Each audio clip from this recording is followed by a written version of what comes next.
Hello, hello. Shagat Unknown here. Welcome back to Genshin Impact here on the 8th of January 2023 local time 1806. And why did I leave off here? What was I doing?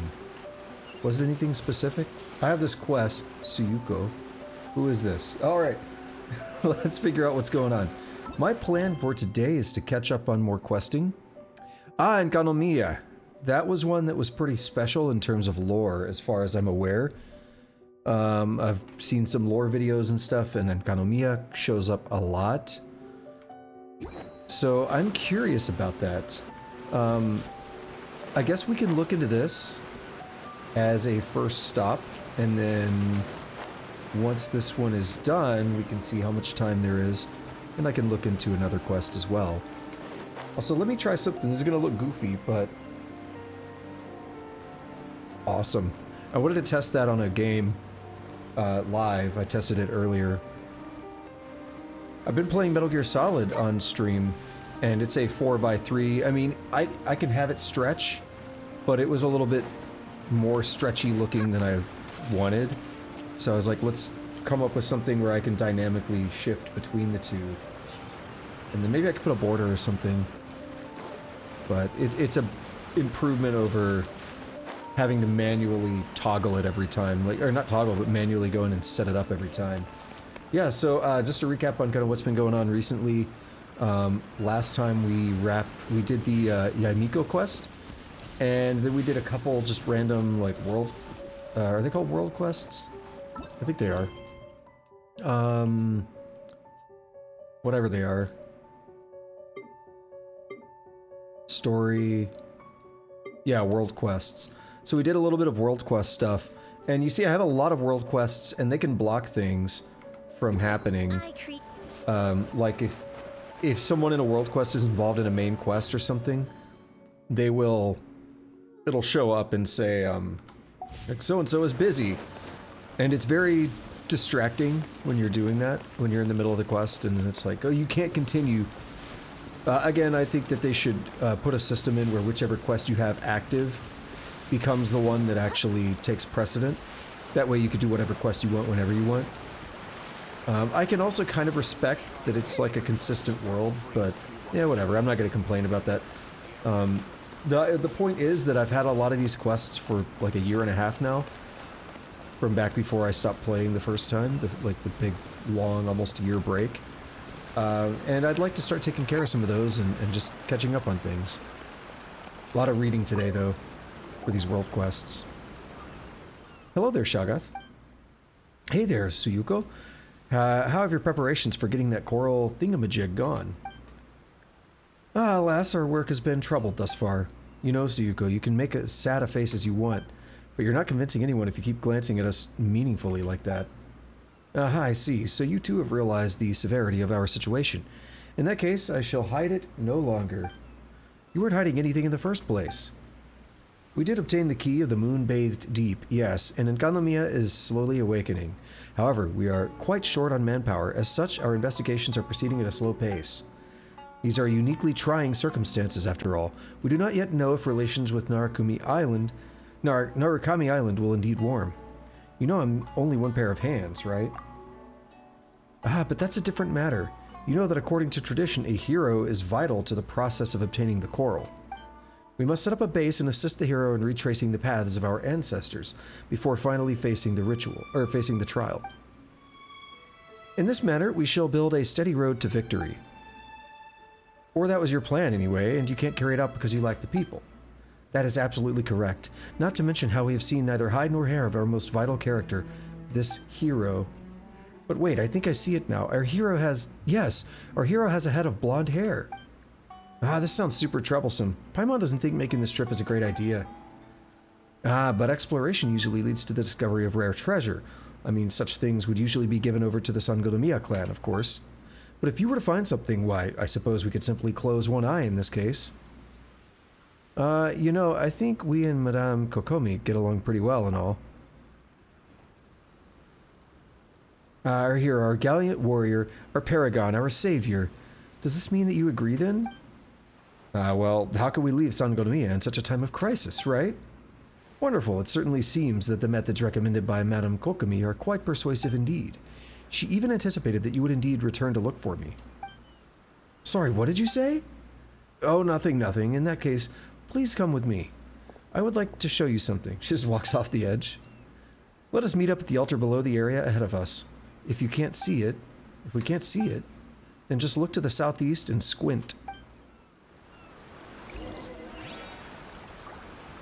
That's not too bad.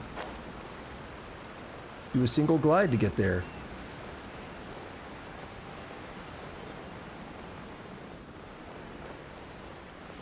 Had some troubles getting this thing started tonight. When I was ready to start like exactly on time, and then it was like really laggy. The capture was really laggy, so I rebooted the machine, and then it didn't capture. I had to fight with OBS and stuff to get it to capture. It'd be annoying when that happens.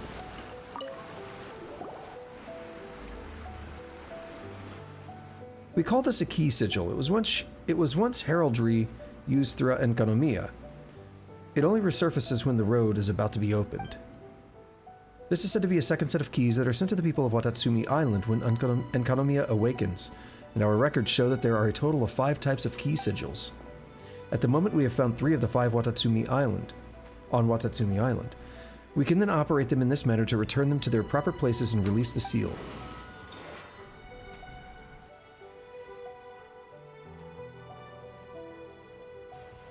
We removed the 3 we found from their keyholes and placed them in other locations throughout Watatsumi Island. This way the barrier can be restored.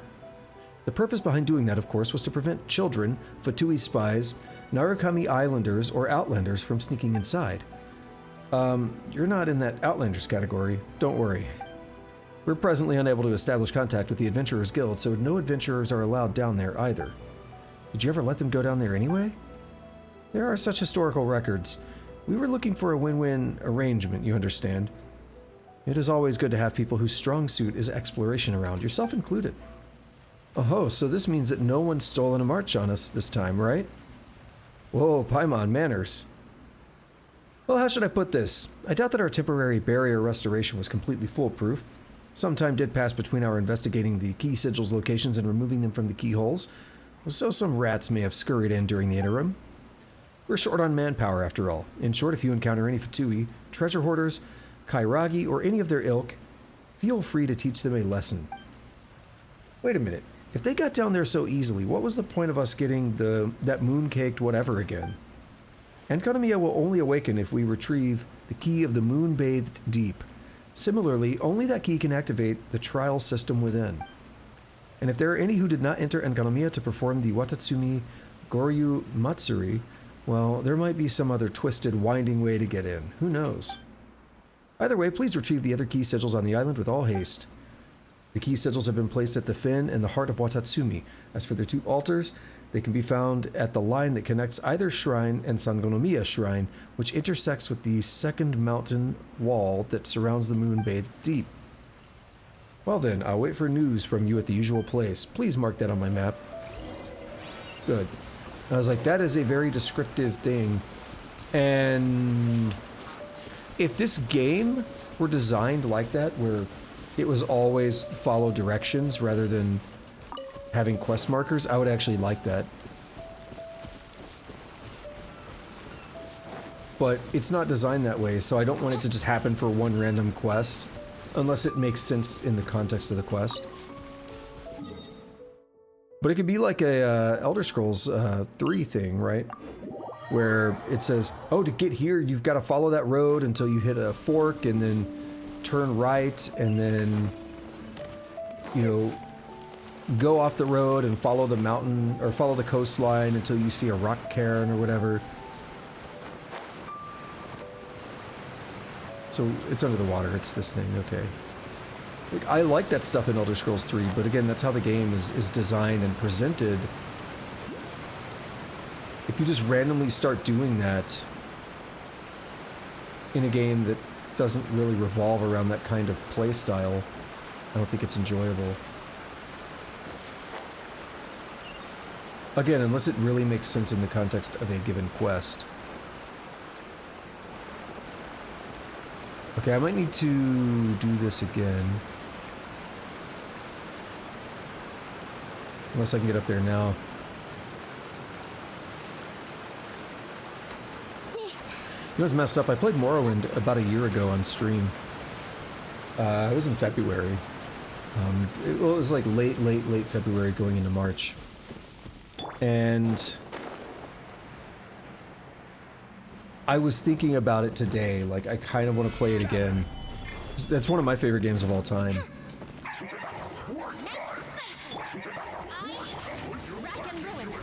A random video popped up in my YouTube feed last night of a thief build. It's just from a few days ago, not too long, maybe like 6 days ago or something.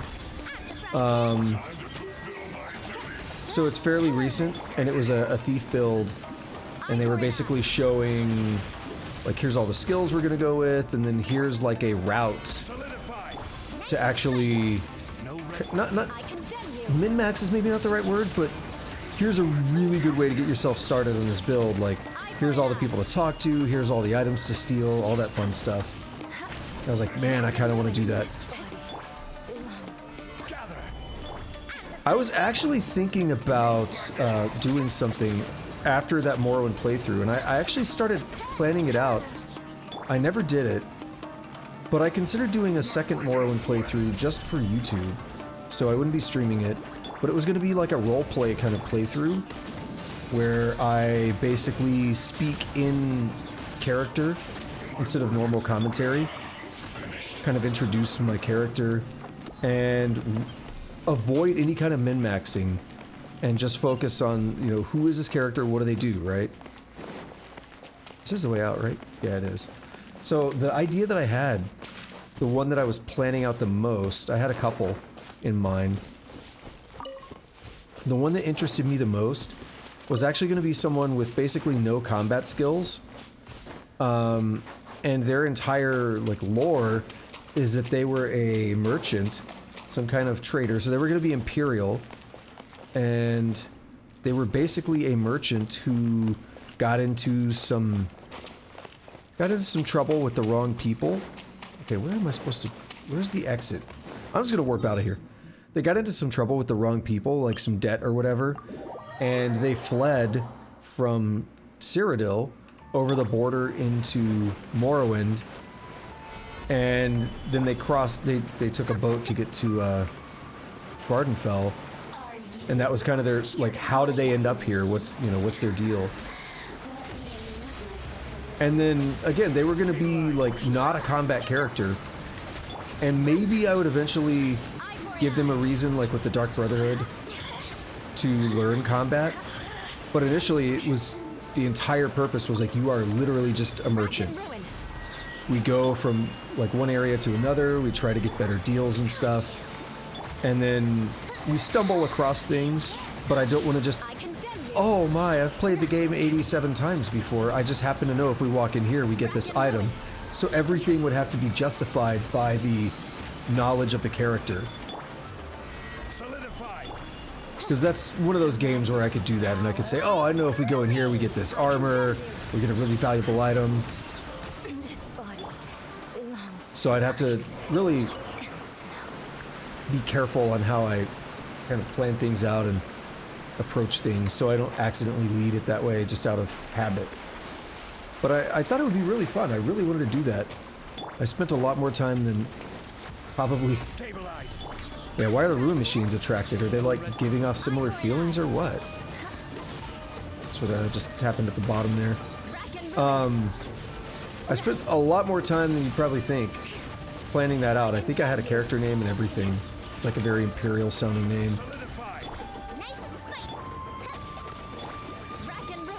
I think it would have been a lot of fun, and similar with a magic user. Like a real dedicated magic user who's like, I don't do fighting, I don't wear armor or anything like that.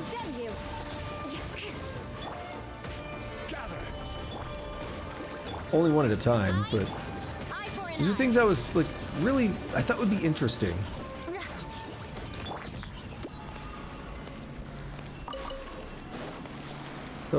Maybe I'll do that again one day. Or not again, but maybe I'll start planning it again one day and see if it actually happens.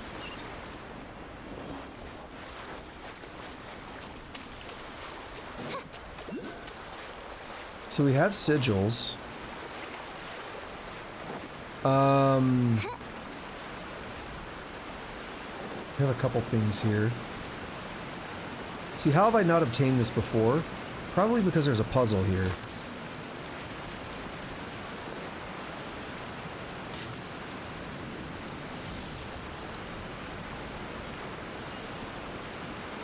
You're lit up.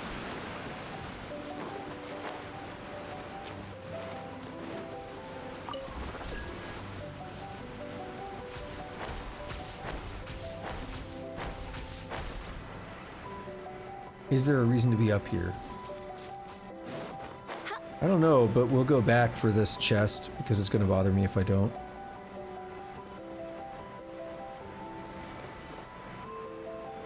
I think I saw it last time.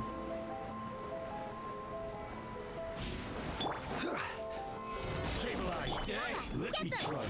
No red. Rack and roll. Here's a fairy. Eye for an eye.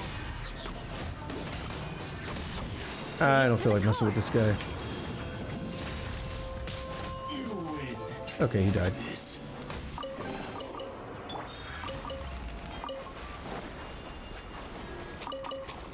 Sometimes it'd be like that. I'm not sure why that electric thing led me up there. I was thinking it might be tied to the puzzle, but I didn't see anything up there to interact with.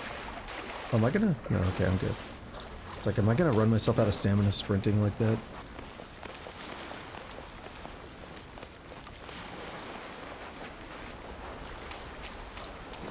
Have another electric thing here.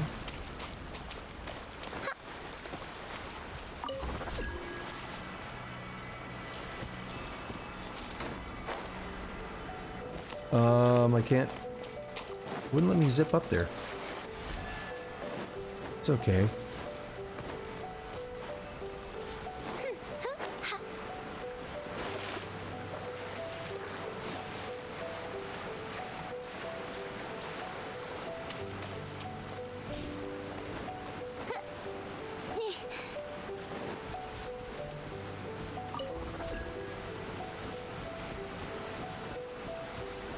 So what do I need to do?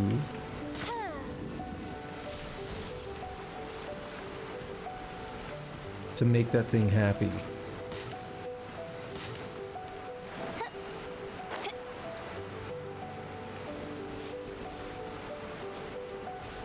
So there's a gate over here.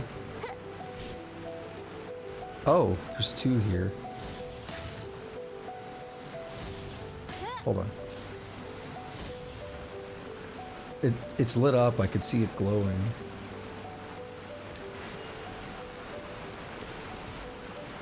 There's like a gate thing over here.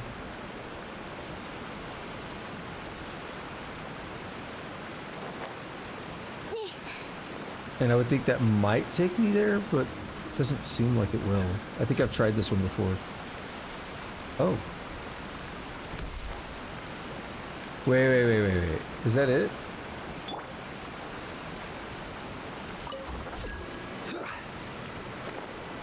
That man was ready to dive. I'm doing this because one time Fischl was too short to get something. Oh! What did I just say? What did I just say?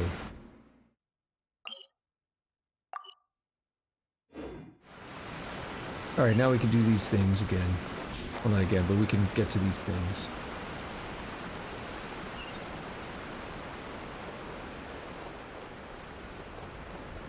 I don't know about those other deals that I was spinning.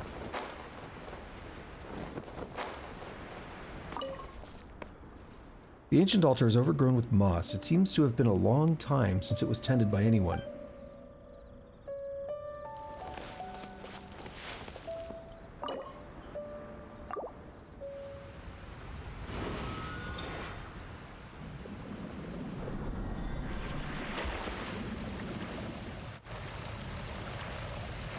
Well, that leaves just one place. Yeah. Let's see.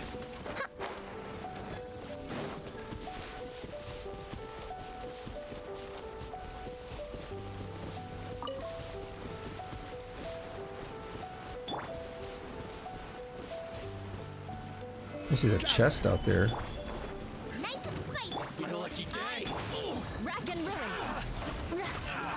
Yeah. Eye for an eye. To the fairy.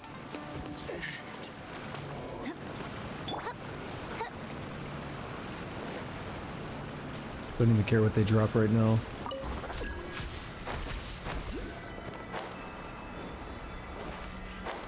What?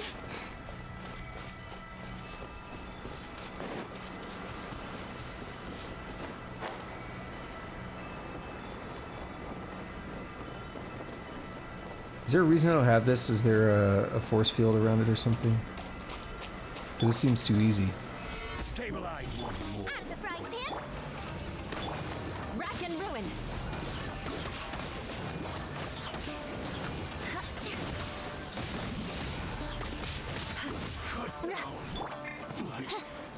This. Cry out my illustrious name. Something up that way. Oh, that looks easy. As long as it's not behind a force field or something.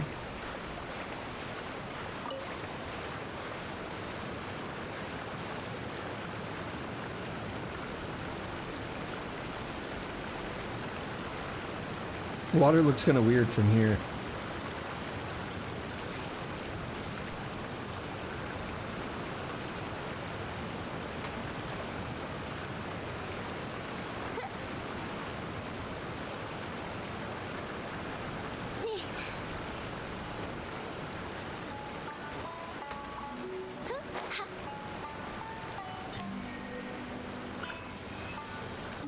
Alright, let's remove that.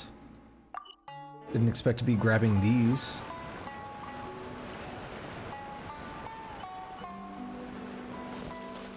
That's one weird symbol. Did someone leave it here? Not sure which one we're talking about, but... the spinny things over there? I don't know. We're not doing that now. We're doing this.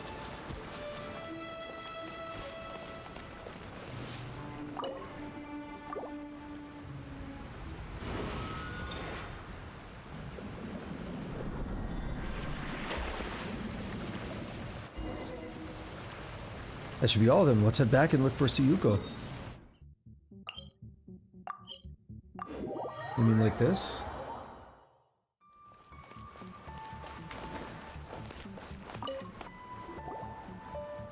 Now is the time to release the seal. Here, take the key of the moon-bathed deep you retrieved before. Say that again? Key of the moon-bathed deep. Say that again 3 times fast. Key of the moon-bathed deep. Key of the moon-bathed deep. Key of the... Ah, I got it. I failed too. Key of the doom-bathed meep. Gah! Okay, it's a bit of a tongue twister. See, Paimon told you it was a weird name. You should consider changing it. Yeah, even if we do change its name today, it'll only be important again a few centuries down the line. Just bear with it for now. Either way, I'm going to begin the ritual now. Movie? Sort of.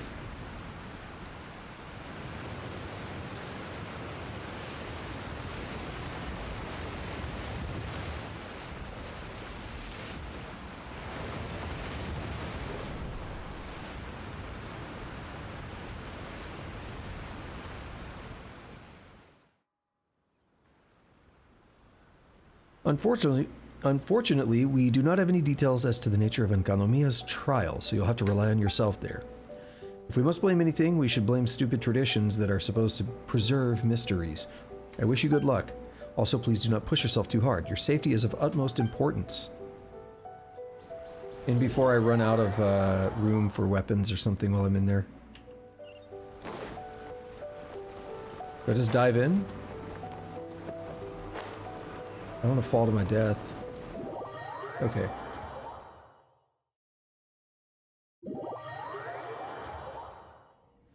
What I mean is, this looks safe because it's water, but what I mean is, if you fall into like a conversation or something, sometimes you'll hit the ground. This isn't Enkanomiya, it's just like you're running the mill cave, no trace of civilization at all. How can that be? Let's keep moving forward and keep our eyes peeled, huh? So sometimes when you fall into a conversation, it'll take away your control. It'll be like, oh, we're going to the conversation now, but you'll still hit the ground and you'll die. So I always try to float in 1,000 Leagues Under the Sea. Yeah. Look at that dude.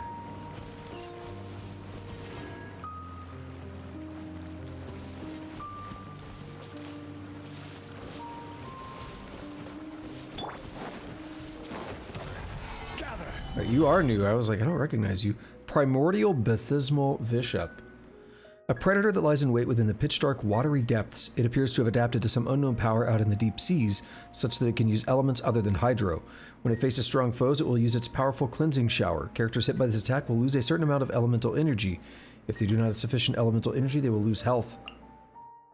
And we have the cannons there that are not really that special.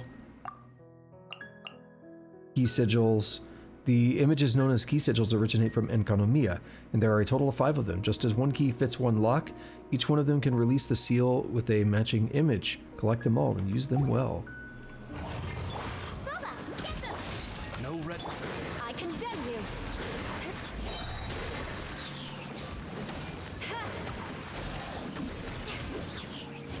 Okay, this is annoying. I hate when you fight things like that where you're on a ledge or whatever. Those mushrooms are always really bad about it. Some of the mushrooms. They'll get like slightly above you and you just can't hit them. Rack and ruin! But you should be able to. It's very, very frustrating. I condemn Don't steal my energy.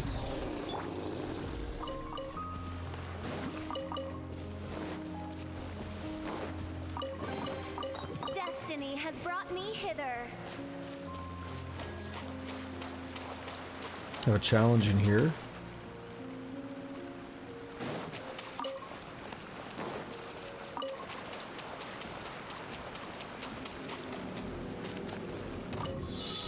Well, these are usually pretty easy. 8 within 40 seconds.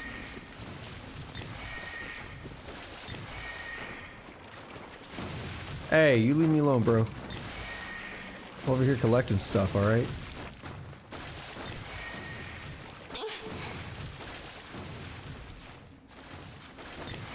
This one's a little tougher because if you sprint right away, you end up like I am right now.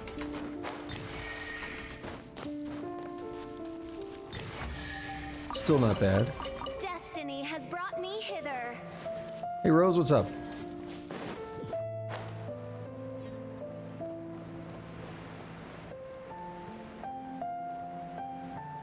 Got you on that hydrate there, that drink.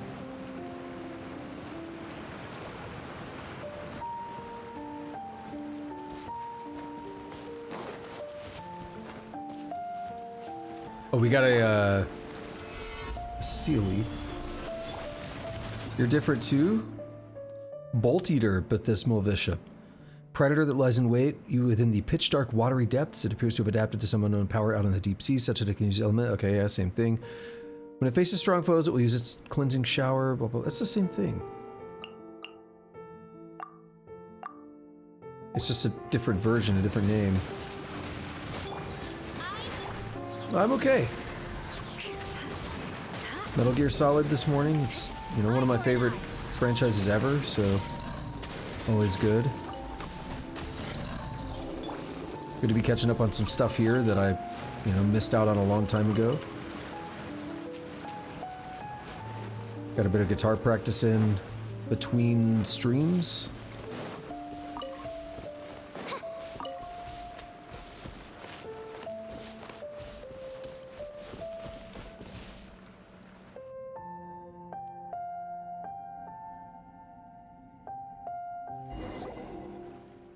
Good, sure took a while before we saw anything resembling civilization. Let's get closer and have a look.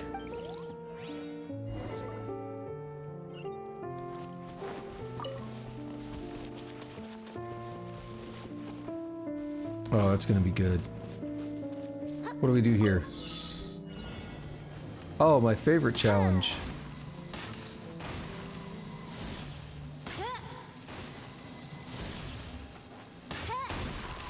Because you barely have to move.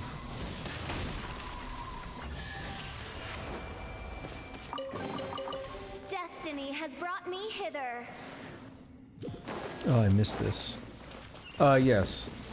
It is indeed. So no spoilers or anything. I mean, I've heard some stuff from lore videos, and that's part of why I wanted to do this.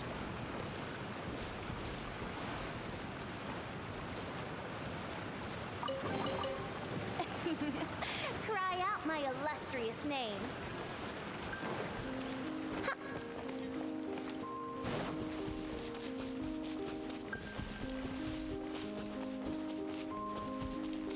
Where is... Whoops.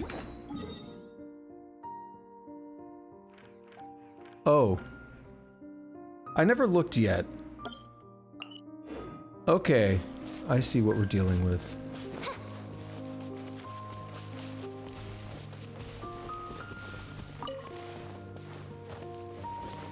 I see exactly what we're dealing with. So I think I made the comment before, and it turned out to be true. That it could be like the Aranara kind of thing or whatever, where it ends up being a lot beefier than you expect. The 5 symbols on this big door must be the key sigils.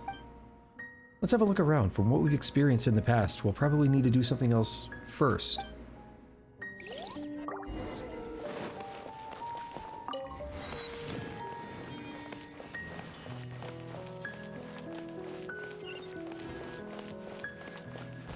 I like them though, they're wholesome. I'm just gonna, at some point, pull up a location guide. And just get them all done. Because I don't think I'm finding that on my own. I mean, I could, but I don't care enough to find it on my own. I'll say it that way.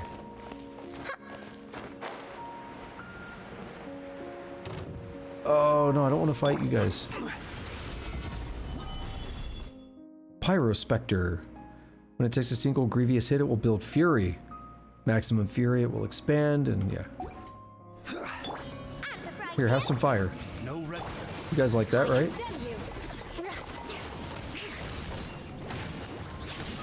Rack and ruin.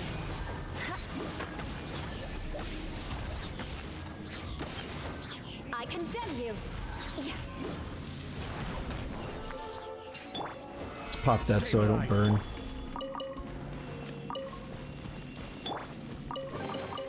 Destiny has brought me hither. Yeah, a lot of times I'm like, can we just not fight? I'm doing a quest, guys. I'm doing a thing. I don't want to fight you.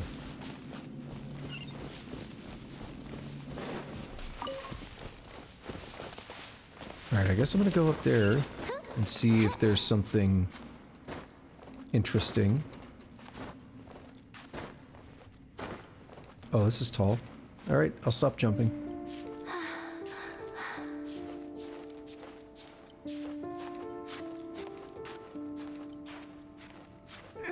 Oh, this is not what I even thought it was. Okay. Is there a place to stand?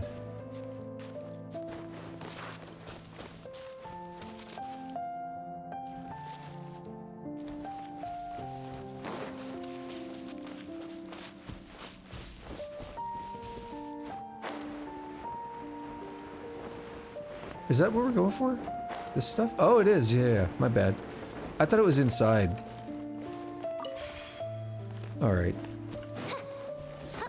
I feel less stupid now. Only a little bit.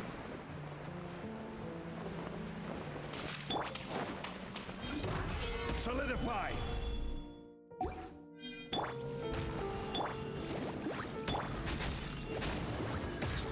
I hate that. It froze me as I used my attack, so it just messed up my entire flow.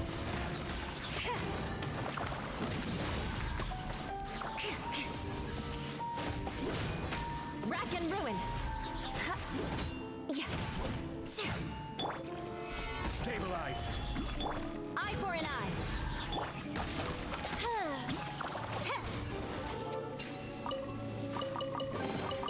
Destiny has brought me Alright. hither. What is next? This one?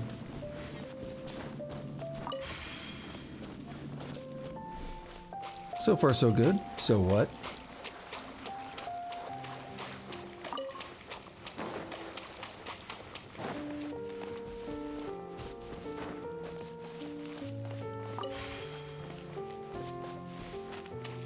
Press F to activate.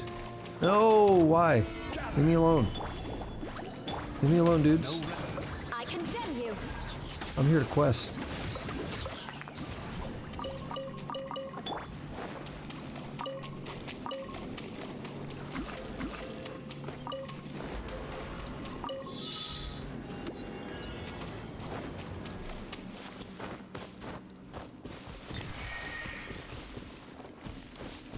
Alright, I should probably walk. Not walk, but build stamina, go slower. I don't want to be around water if I don't know what I'm getting into. I don't want to jump into water with low stamina.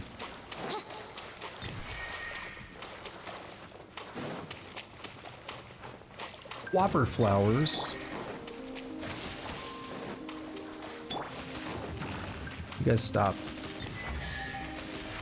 Kairos? Did you say consistency? I can't even read it. Why is it always so fast? Get the eye for an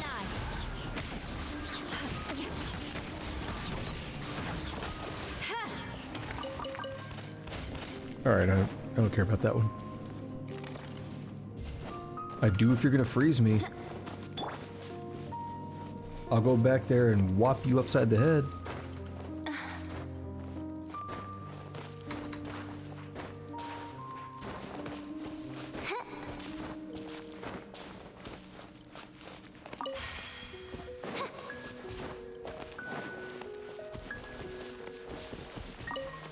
Hello.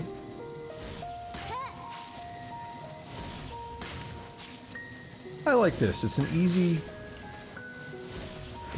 one for me. I don't have to switch characters.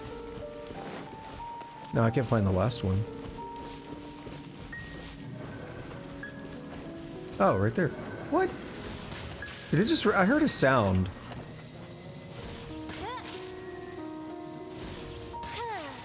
Or am I just blind? Destiny has brought me hither.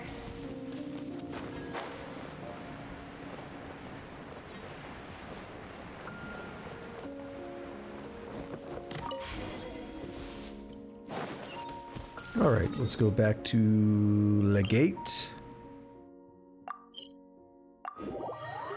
Wait, what was that?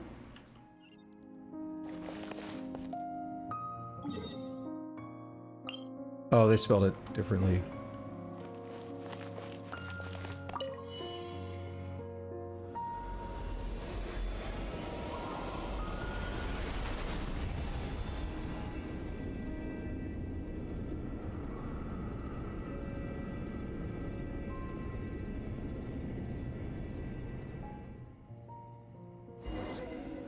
Seems like there's something else visible through this door. Is it a path or is it a trap that'll make us bump into a wall? And let me get that drink real quick.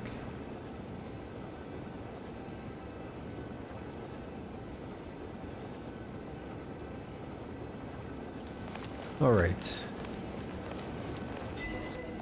Glowing sunfire also something, because it goes away too fast. I mean, I don't know that I'm supposed to look at the bottom of the screen, so by the time, you know, my eyes focus on that spot and start reading it, it's like, alright, I'm gone.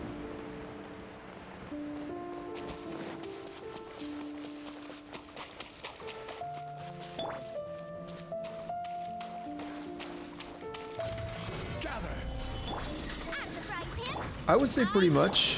I condemn you. I Eye for an eye. I have one of those bottles, like I fill my bottle up in the morning, and then I've had 5 big cans of water.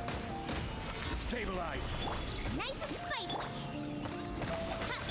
I condemn you. I would say it's plenty. Rack and That's pretty much all I drink is water. eye for an eye.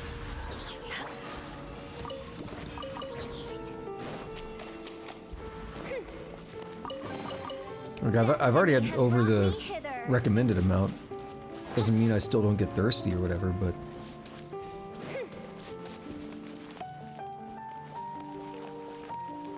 Because what are these? These are,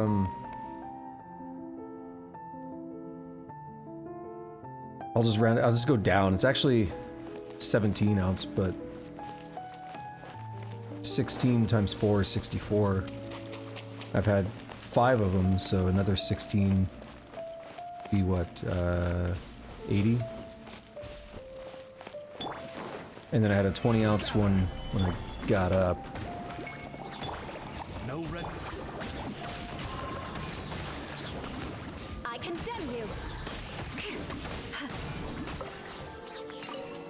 I get too hot when I sleep, so I always feel like half dehydrated when I wake up. Like the first thing I do is just get a big old thing of water. Lie veiled within this desolate plain. It doesn't help, it's been pretty hot outside lately.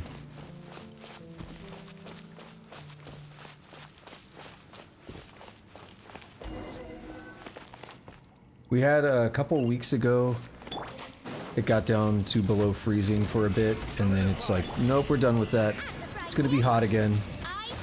Eye for an eye. Like, please don't. Vengeance will be mine. We get like a few weeks of this per year, let me enjoy it.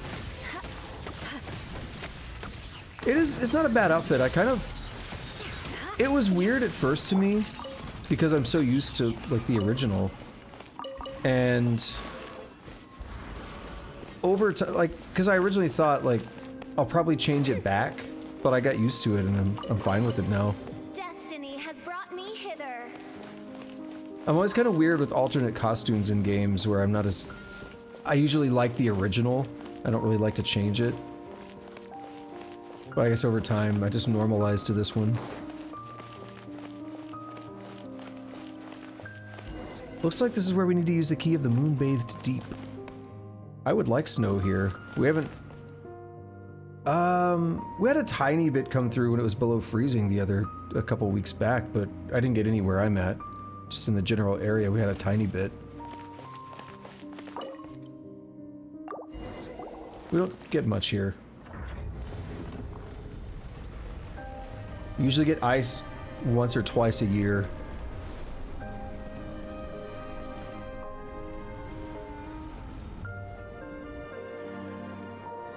Yeah, let me get that warp point. This is a nice scene. Ooh, Paimon never thought that there'd be such a huge place underneath Watatsumi Island.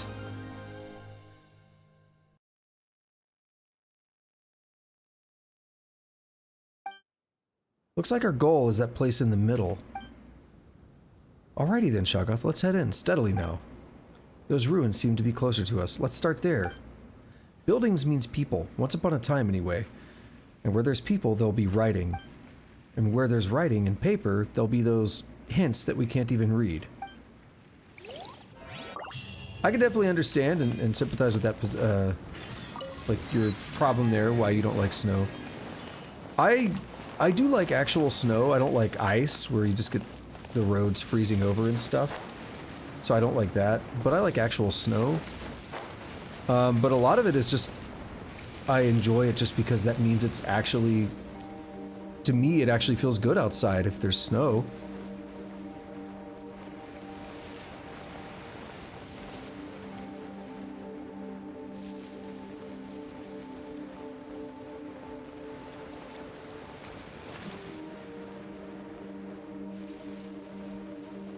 I mean, we're still rocking, like, you know, mid to upper 20s right now most days, and like, I don't like it too hot.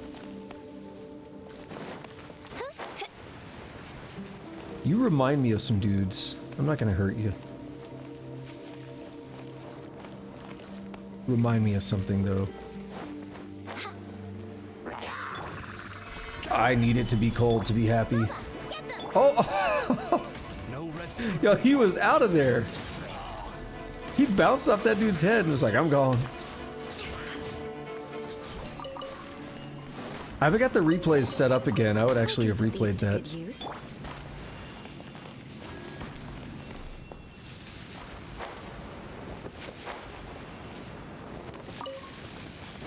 Yeah, I basically don't get cold. But I'm always hot.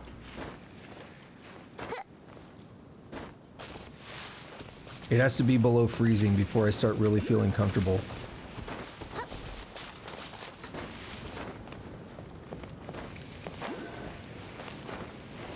I hear a, Electroculus or something popping up. Very much so. It doesn't help right now that the, computer's spitting out some fire. I condemn you.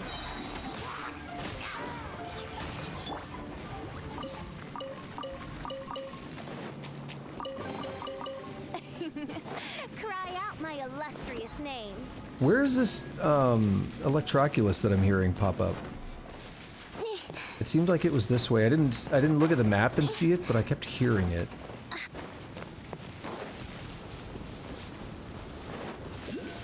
Oh, that's not an... Oh, I see. Interesting.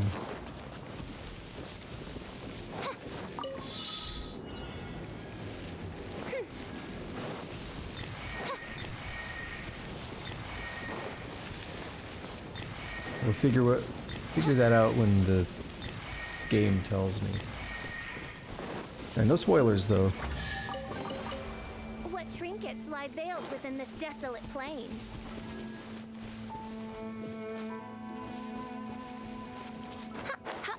Well, to me it is.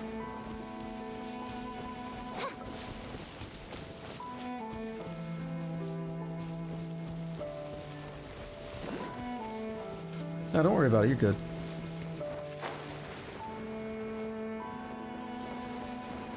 In general, I don't like to know anything until a game tells me, like anything. I consider a title screen a spoiler if I'm not ready to see it.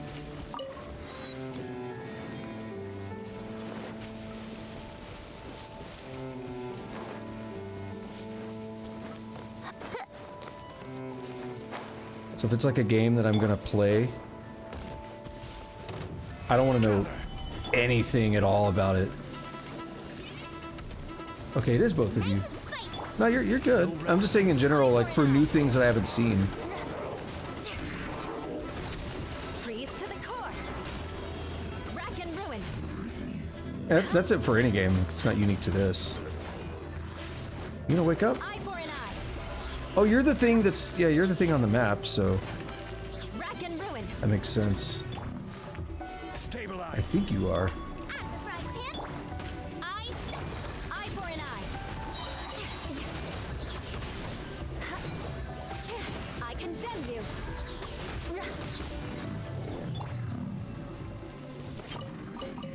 Destiny has brought me hither.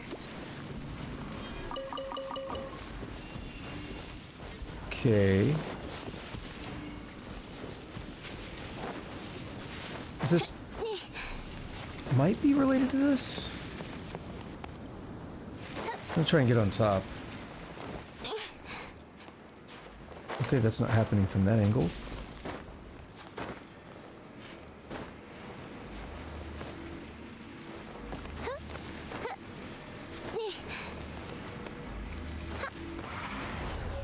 Key sigil, okay.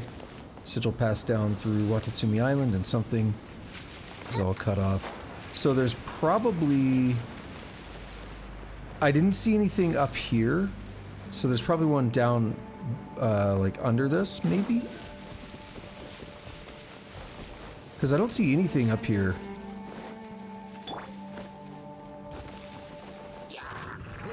Solidify. No red.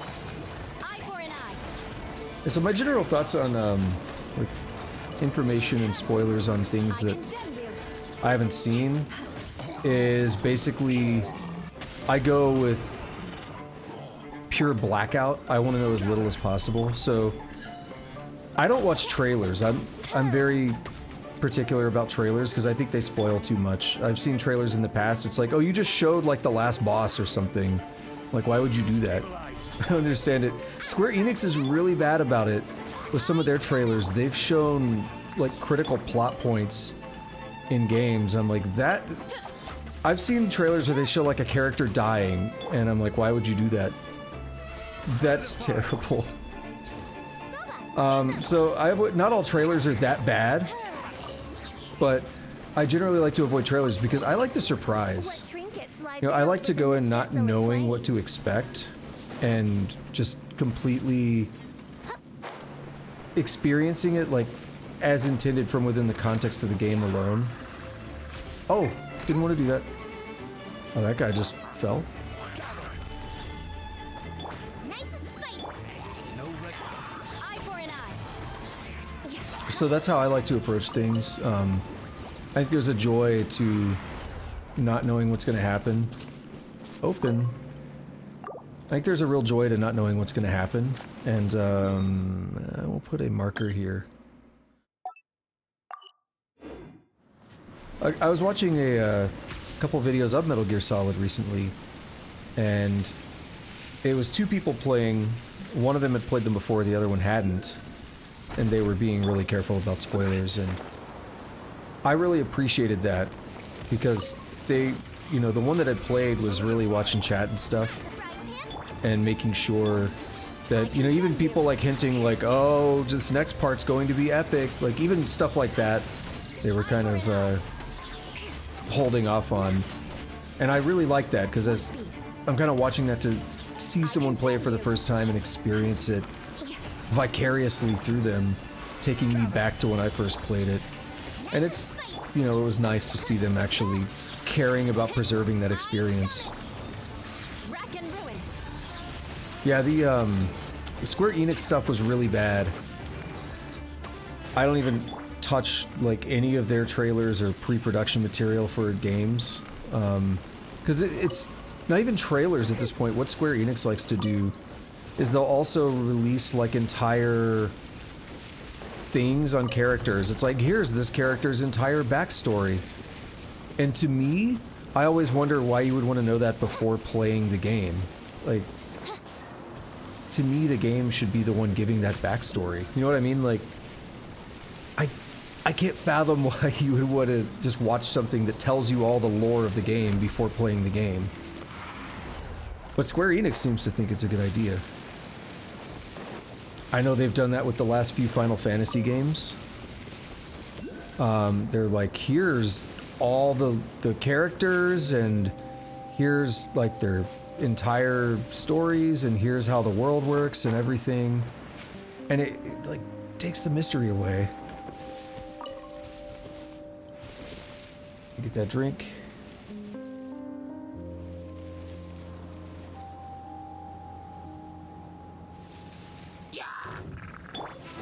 Why? I don't want to fight you. Stop it. I'm the frying pan. Just give me the chest. Condemn you.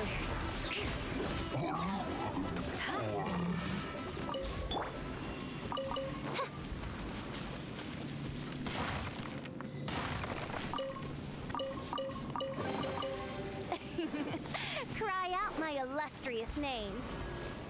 Yeah, I'll say the other thing that's always on my mind with that kind of topic is expectations. I don't like having expectations when I go in, because that changes how I experience the game.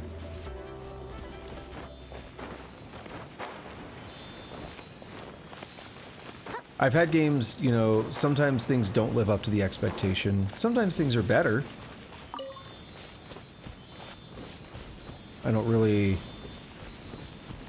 I don't want to risk something being, you know, overly hyped and then not living up to that expectation.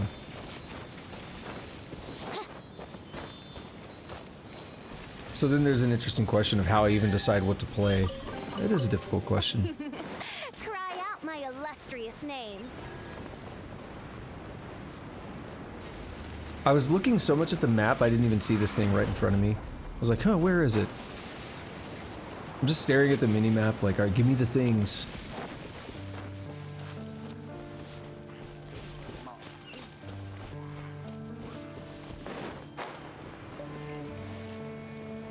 Give me the stuff. So this is kind of back where I was at earlier, I think. Yeah, it is. Get the Sealy. That name is still weird to me. I always said Zayli, kind of German.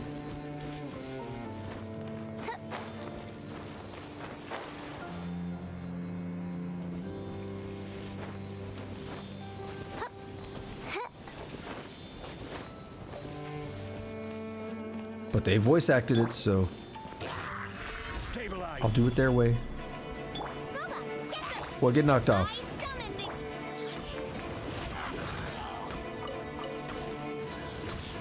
We just like be friendly, Charles. They're cool. destiny has brought me hither. We don't need to fight anymore. We know about their lore now from the main story and stuff.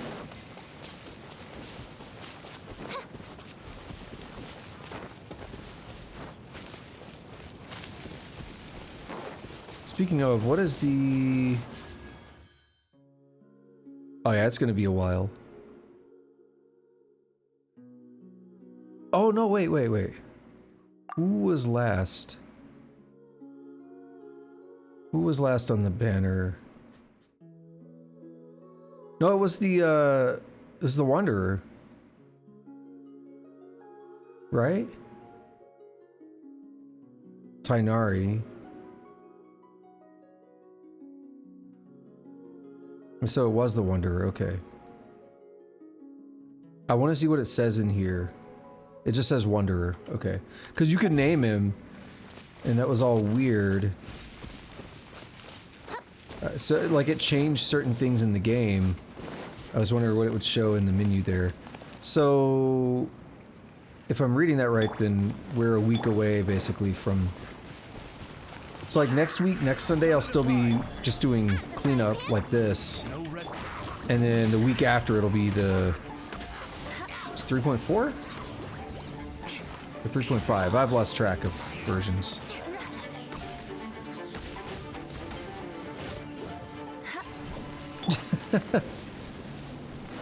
I was torn on the naming thing. Destiny has brought me hither. I don't like to name characters like alternate names usually. And they really made me kind of worry about it by being like, you know, you have limited times you could do this, be careful with it. Stabilize. Like, I've always felt like, you know, there's a right way to name things. You know, if I'm playing a JRPG, whatever the character's name is, that's their name. I don't really like changing it to some goofy name or like my name or something. I condemn you. Eye for an eye. So I was pretty glad when Final Fantasy switched from naming your characters to voice acting. I'm like, oh, cool, finally.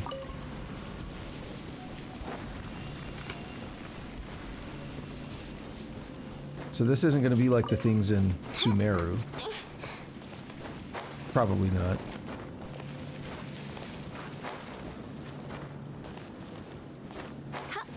Invisible wall, let's go. No, probably not.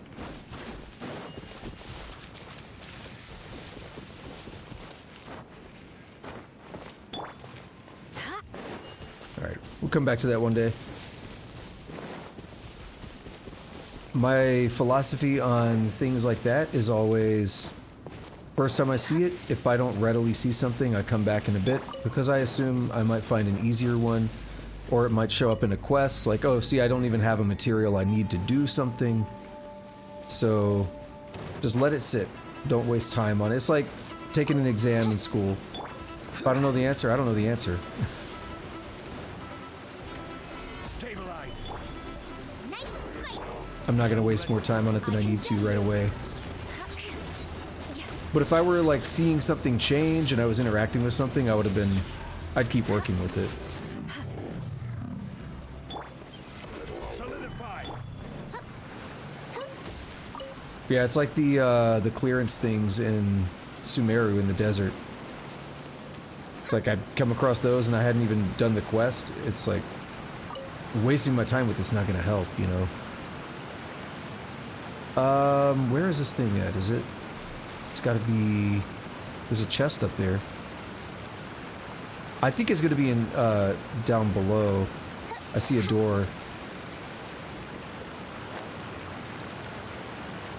Oh, very interesting.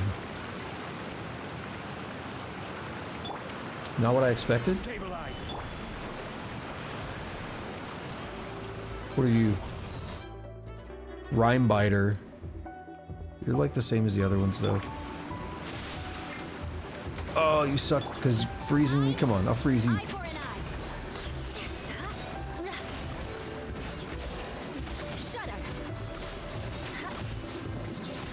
You interrupted my attack. Interesting. Because she said shudder, but the attack didn't happen. I don't know if I've ever seen that happen. Does this want Hydro or something? I condemn you. Or we'll try it, but I don't know if it is even anything. We'll try it, we'll switch back.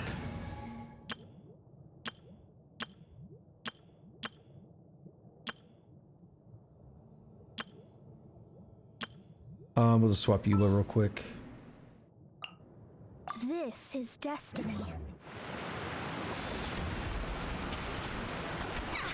Yeah, no, that's nothing. Okay. Well, at least nothing that I see right now. I'll scout ahead. Well, there is the Sealy thing here, so that might actually light some things up or whatever. You're not a pressure plate, are you? Nah.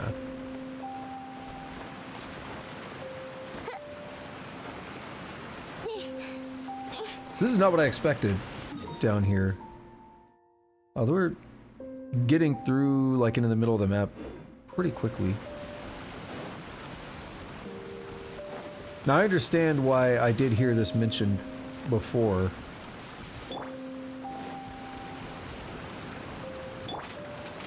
And that's part of why I stopped watching the lore videos, because I didn't realize that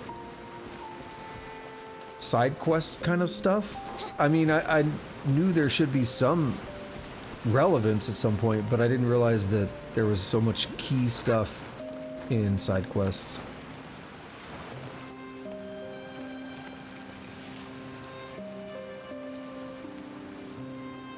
I was like, oh, they're talking about some important stuff. I should probably not listen to these anymore until I see it for myself. I'll get you on that hydrate in a moment.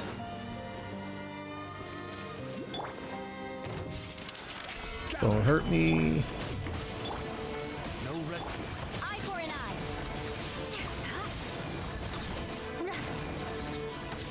I condemn you. Alright, let's get that hydrate.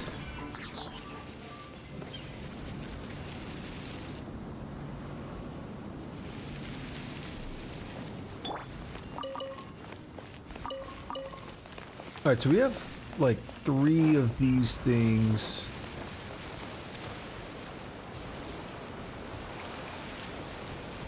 This one I think is the one that I was saying is probably down below.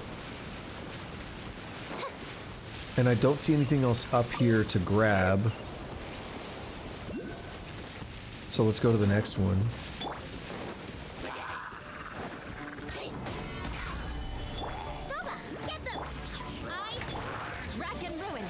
How did I ever play this without Zhongli? How did I ever play this? I condemn you. He's so busted. Stabilize. Eye for an eye. I need you to get away from the ledge. That's gonna be a problem, isn't it? Oh my god, it's a problem.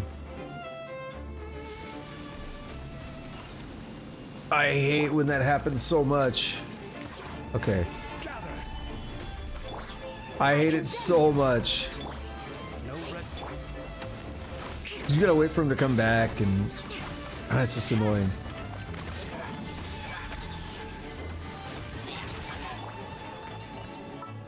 Oops. I'm over here fat fingering today. What is happening? What trinkets lie veiled within this desolate Giving the whole plain? keyboard an exercise.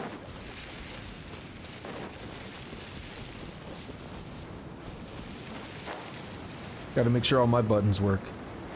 They better work. This keyboard's just a few weeks old.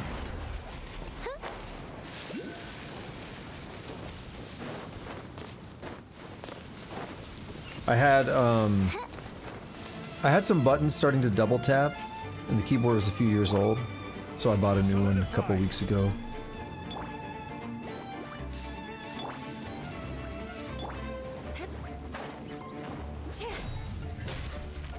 Eye for an eye.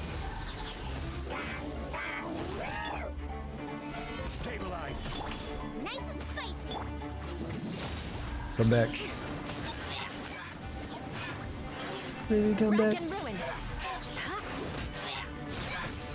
Is it starting to give trouble again? Solidify. What is that?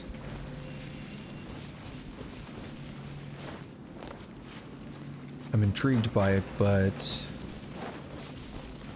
I don't readily see anything to do, so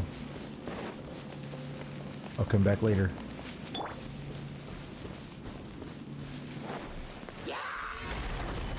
Booba, get them. I condemn you. It's on a laptop though, so you can even just replace the keyboard outright, like I do. Eye for an eye. Oh, you bastard. Why would you do that? It's almost like you didn't want to get hit. What trinkets No, lie it veiled within happened. this desolate plain? I've been dreading this for like the past 2 streams. Where are they at?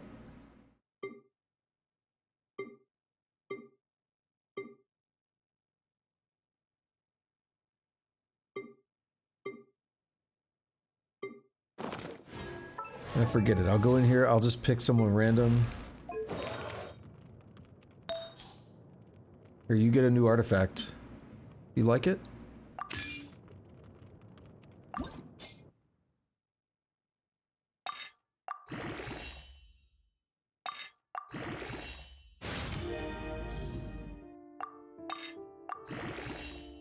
Just burn off some of these old ones.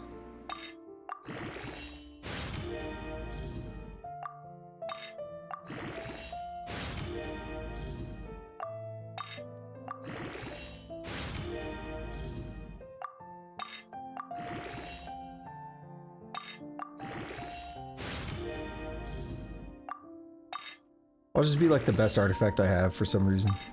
I wasn't even looking at the numbers, but no, it's not that great. Raw defense and raw attack are not... I'd rather have percentages any day.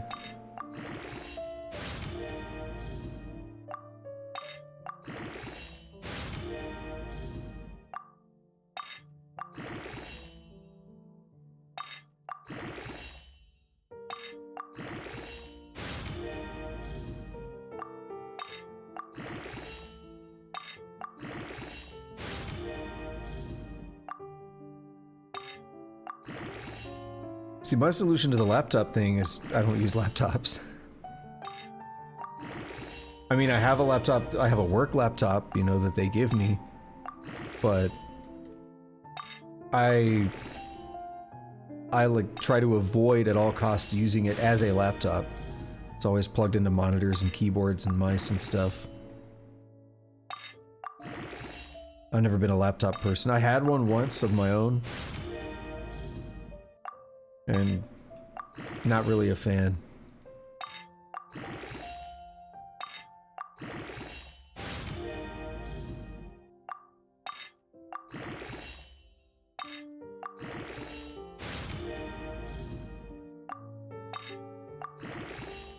But I'm also not into like mobile gaming in general.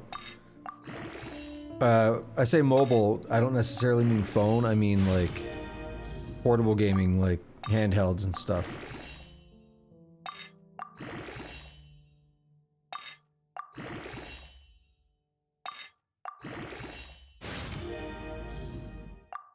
I do actually have a Steam Deck though, but I was curious about it. I was interested because you could do some fun things with it that are pretty different.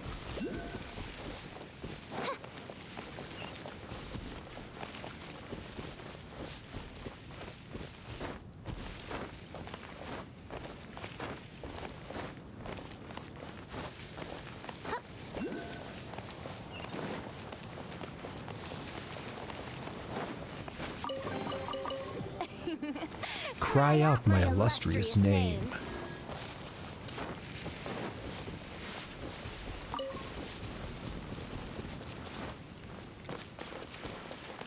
It's almost like I've heard that. Where's this thing at? I don't know if I call that acting, but sure. I've actually always been interested in maybe learning how to do some proper voice acting. Stabilize. I think it'd be interesting. It seems fun.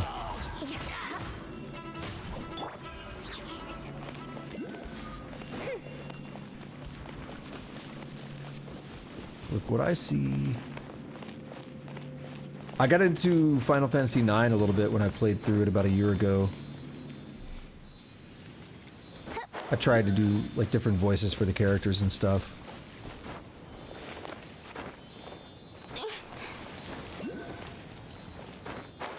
Hey buddy. Where do you want to go?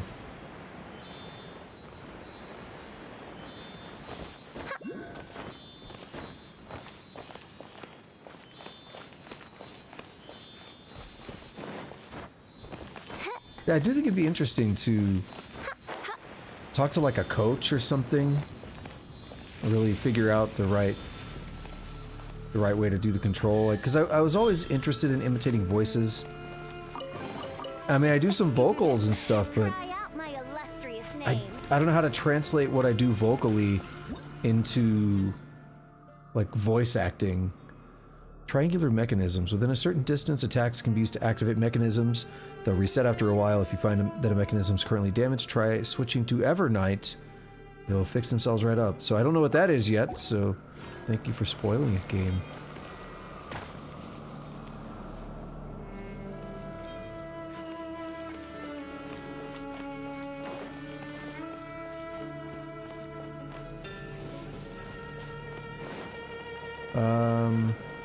This is interesting. Oh, now I can go through both of them, yeah, but that one might deactivate because it took me a while to get here. No, I think we're good. Destiny has Dull brought me blade. hither. The meme is real. Got a dull blade.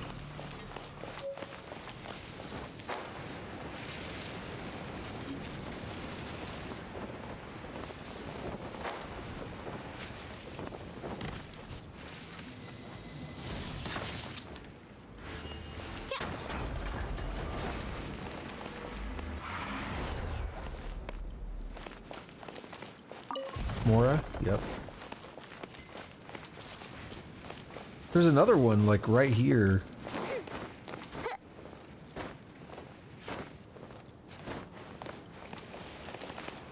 But where?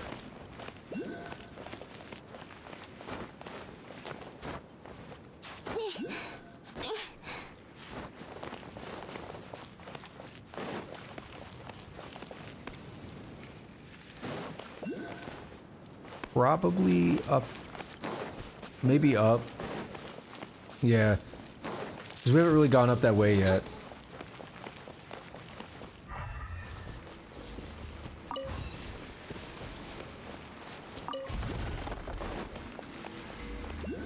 Yo, it's already been an hour and 20 minutes. How?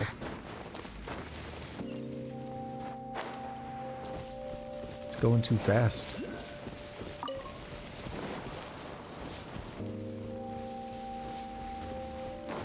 Don't fight me. See you over there.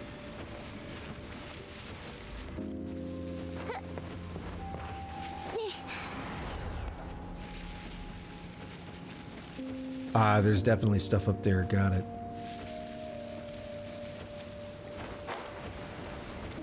I don't know what it is about the, like, exploration and the way the puzzle... I mean, that's not really a puzzle, just getting an item there, but just in general, the exploration, the puzzles, everything about kind of the core game loop is so satisfying in this game.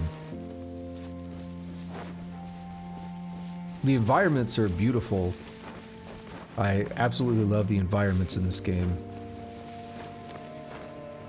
Some of the best ones I've seen, in my opinion.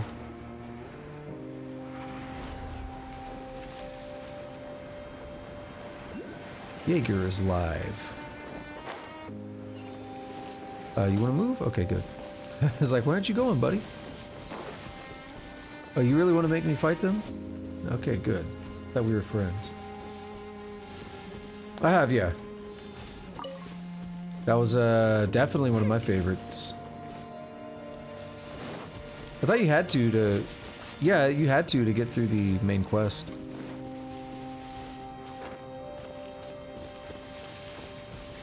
There was main quest stuff down there. Archon quest.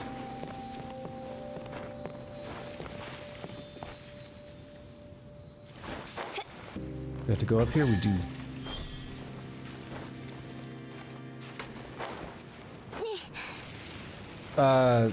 The chasm was one of my favorites. I really like, I think Sarai Island Illustrious name.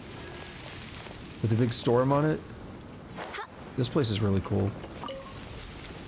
This place is really cool. I like that.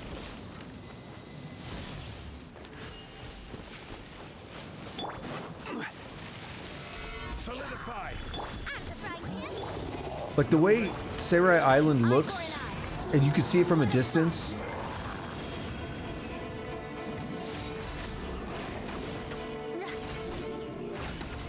I condemn you.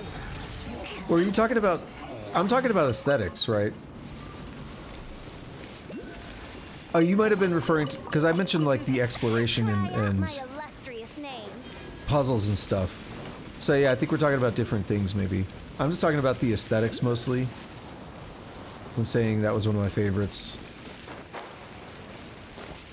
Because I think you said that right after I mentioned the environments being beautiful in this game. So I think we had a mix up there. I don't hate the gameplay in Chasm, but I can understand like there are some more frustrating areas to explore down there. Oh, it's laggy for you. I see.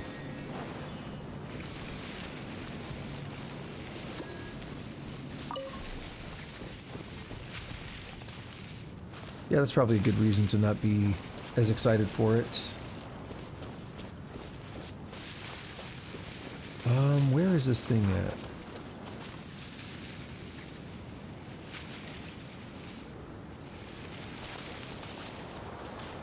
It's directly this way, but I don't see anything. I see a Sealy out there. Oh, come on, from there? Come on. Come on, bro. Bruh.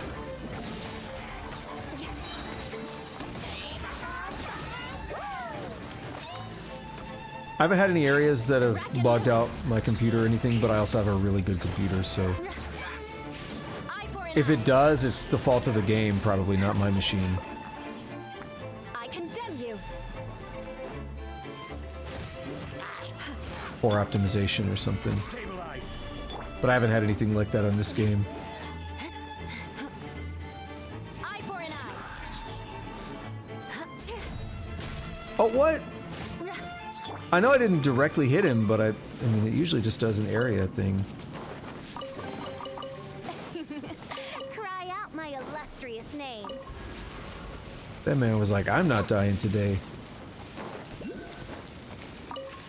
There are 2 rows of text on this headstone. The first row is in the script of Byakuyakoku and is unintelligible. The second row is in the common script, and it goes as follows. Here lies Isu Menasu no Mikoto. On his free days, he would go boating, consulting his map of the country.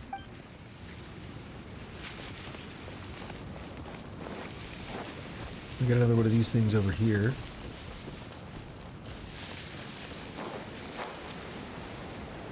Oh, this is...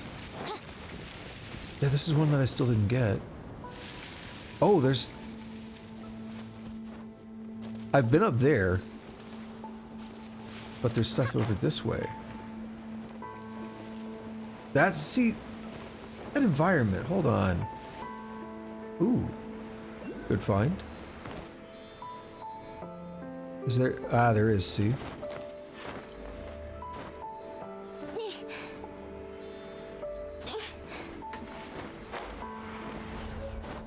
Oh, I got it. Cool.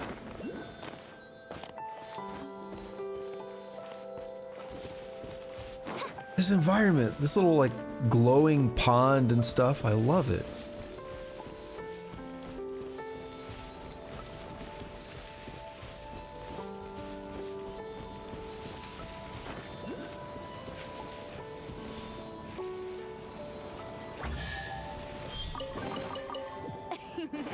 Cry out. Alright.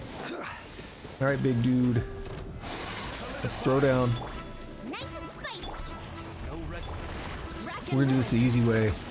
freeze to the core.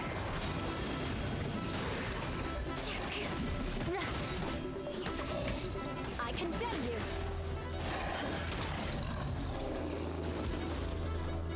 You survived. Good on you, buddy. It's impressive. Most impressive. I can't talk today, apparently. What trinkets lie veiled within this desolate plain? Wait, where did Sealy go? I completely just kind of lost sight of him for a moment. I wasn't even thinking about him. We'll get up here, we'll get a vantage point, we'll find him.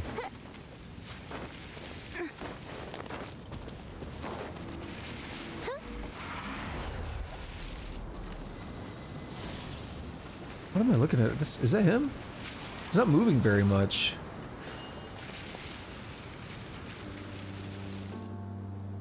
I need a scope. I'll get you on that after this fight, after this chest. Get you on that drink. No, don't damage me. Rack and ruin. No, I probably should have hit this guy with that. Probably should have gone for the guy that has the shield.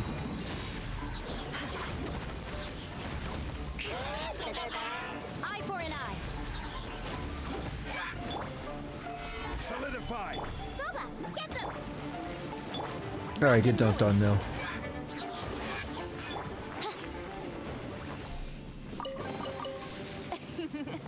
Cry out my illustrious name.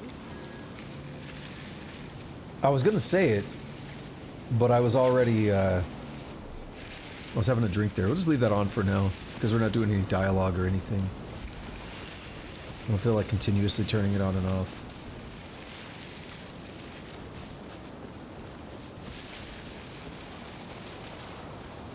Do I want to climb back up here, though? I guess so. I guess so.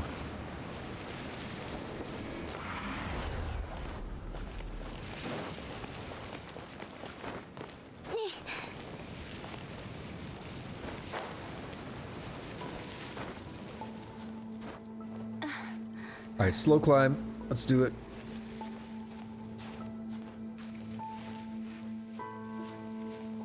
Probably, yeah, I could probably jump. It's always a question of, if I start jumping, is it going to be too much?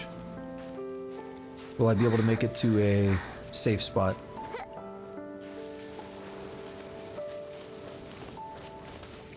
We need a lot more stamina.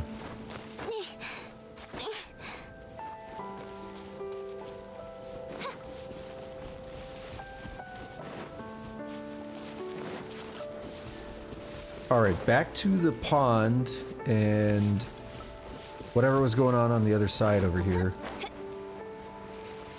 There was a blue thing that might have been the Sealy. Oh, I already followed it. I completely forgot. My bad. I was distracted by the fight.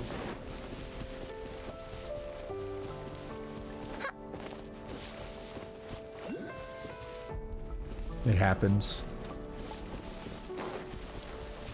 Alright, what's next then? Finally getting to the quest objective. See, this is what I mean by kind of the core gameplay loop.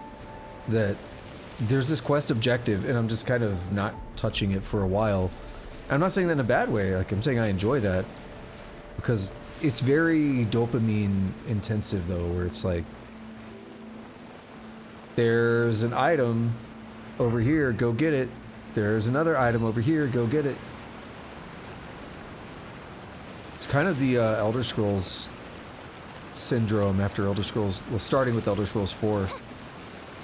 They put the thing on your compass and you always know there's a thing over there, just go a little bit further. It's the Abyss Order. Are these scurrying rats that Tsuyuko is referring to?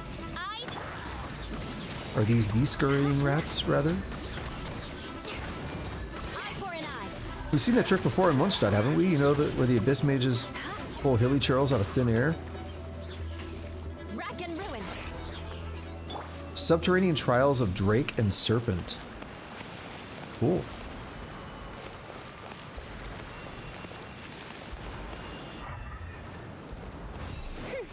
Oh, this. It's one of those. There's someone upstairs.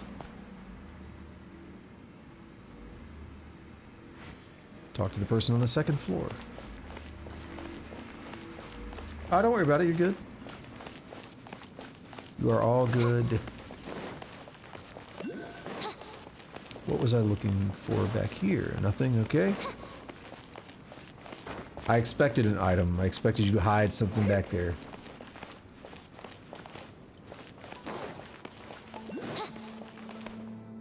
You know, I feel really dumb for it, but I thought that was a hallway I could go down. It's like it's like Roadrunner and Wile E. Coyote. He paints the tunnel on the cliff wall and the canyon wall. Here's the thing. Can I get over there without talking to the dude? Yep. His name is Question Mark.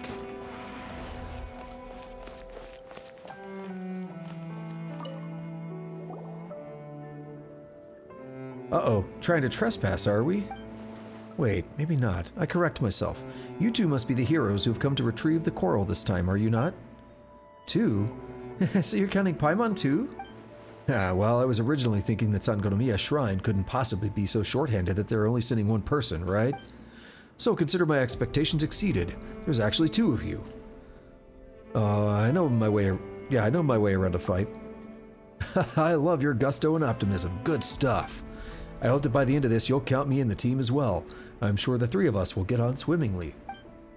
Let me introduce myself. I'm a researcher who has come to assist you. Call me Enjo. My main duty is to organize and translate clues regarding the trial to guide you on your path. Ooh, that's nice. We've always had to rely on our own memory to figure the puzzles we encountered elsewhere. Wow, you know what? You might actually be more professional than me. I mean, I'm just a scholar. But Tsuyuko said... Tsuyuko, right, her. Didn't she say there would be some clerical staff on hand to assist the hero? She did say something like that. Exactamundo. I mean, it would be quite a stretch to expect you to learn Byakuyakoku's script from scratch. I'll have to learn that word as we keep going through this, because I'm sure it's going to come up a few times. And that's where I come in. I'm here to help translate documents and hints. Any questions for me? What do you know about that central tower? That's the heart of the trial, a building known as Dainichi Mikoshi, which also means Chariot of the Sun. I believe that it should be defended by a barrier right now. Its original purpose was to protect the citizens, but at present, we cannot enter unless it is disabled. Now, I can see the questions bubbling up in your face already, so let me just explain how we're going to break this barrier. First, you'll need to find something known as the Golden Bridle. According to related literature, it's a device that is less than an armful in size. Oh, so it's not a rope? The name is simply derived from one of Byakuyakoku's legends. They say that the sun and the moon were moved by the chariots of the gods. And the Golden Bridle was I'll get there one day. Byakuyakoku's national treasure. Byakuyakoku's national treasure? That's right, Byakuyakoku. That's the real name of this place. A nether realm without light, Byakuyakoku. The place where sins piled high in the Evernight, only to be cleansed, revealing their true colors. Evernight was also Tokoyo. But back to the trial. The people of Byakuyakoku were saved by the Great Serpent, and thus reattained the light of heaven. They all moved above the depths. Just so you know, that's what my name means, above the depths. Why am I laughing? Anyway, the people of Watatsumi archived Byakuyakoku's facilities after leaving that place. As for this place, this is one of those very facilities, the Library of Byakuyakoku. To facilitate further trials, the golden bridle was moved closer by, to the back of the library to be exact. So finding this golden bridle is the first part of the trial. Well, that's what the trial guidebook in the library says anyway. How'd you get here earlier than us? Oh, I've been down here. No. Oh, that? You're the heroes. Yours is the rough, narrow road up to the front gate of the trial. As for us support staff, we have our own side routes and back doors. Anyone of a more plebeian persuasion who manages to sneak in isn't gonna get very far. Without the key of the Moonbathed Deep to open the gate, the trial and its contents will not activate. Plus, it's not as if ordinary people would understand Byakuya Koku's script anyway. They wouldn't be able to figure the clues out. Without the golden bridle, there is no entering Enkanomiya and probing the secrets of its eternal night. If you really don't trust me, you're free to rough me up a bit, but don't drag me back to the surface afterwards, thanks. As you can see, I'm just a scholar with a thirst for knowledge, and with a certain tome that he must find in Byakuya Koku. Well, he said this much, and it certainly doesn't look like he's trying to trick us. Paimon thinks we can trust him for a while, Shoggoth. Ha, thanks for the token of faith. Well, off you go then. This golden bridle isn't going to find itself. Is this what you're looking for? Yep, that's the one. You're pretty good at this hero business, aren't you? The book says that the craftsman Abaraku no Mikoto, Abrax, was ordered to create the Chariot of the Sun to finally bring light to the everlasting night. Before this, the people lived in a constant state of fear, for it was the great hunters in the dark, the Baptismal Bishops, who were the original rulers of this land. The Baptismal Bishops? Yes, pure, primordial elemental creatures, wild spirits who never bent the knee to any god or worldly power. I believe that the traditional Sangonomiya tale, the clash of the drakes and the serpent, also refers to a Baptismal Bishop as a dragon heir of the depths. At first, people would light lamps to chase the dark away, but to little effect. But when the Dainichi Mikoshi was created, the white night chased the darkness of the Evernight away. Thus did the people gain a reprieve with which to live their lives. The Dainichi Mikoshi could even be used to put forth a barrier to protect the people of Byakuya Koku. With this, we should be able to bring the barrier down. Let me help you activate it. According to what the book says, I need to do this, and then this. Okay, that should do it. The golden bridle's ready. Commanding the Dainichi Mikoshi to drop the barrier should be peanuts now. But we should probably perform such portentous deeds at the outermost gates of the Dainichi Mikoshi, wouldn't you say? The main gate should be on the southeastern section of the area it occupies. Just circle the barrier a bit till you find it. Enju goes into detail about where the meeting place is without really caring if you can blah blah blah, it goes too fast. I really try. Enkanomiya is surrounded by bottomless chasms. If you fall, you could count to 100 without ever hitting the bottom, so please watch your step. In any case, if you can't find the place, just circle around the barrier a bit. You'll get there eventually. I'm almost done with my own investigations here. Haven't found what I'm looking for though, so I'll go on ahead to wait for you. Oh, one other thing. I believe that this picture behind me matches Enkanomiya's topography. I suggest you study it carefully before heading out. Is that our map then? That's interesting. Is that going to fill it in? What's with that? It's this Injo guy, and why did he just run off by himself? Enkanomiya might have been emptied, but that's way too reckless. You know what? Paimon still thinks he's kind of fishy. So he said we'd get along swimmingly, and this is all I could think of. Raiden, what's your status? Colonel? I've got Emma Emmerich here. We've managed to avoid drowning. Good job. Bring light to this world. Excuse me, official, we're listening to something. Yeah, so that's the same, and now we hit this. Boom! Called it. So we got another one here that I missed. This isn't too bad. The map betrays the size unless it's going to change later. Let's go back for the one I missed. Grab that.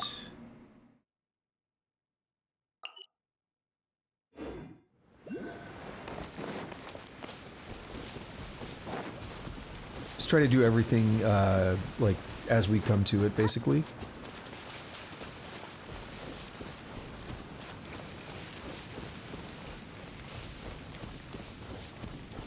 That's the place I saw earlier. That's why I didn't get it either. I remember seeing that Sealy, I think, and it's like, where did that go? I got turned around.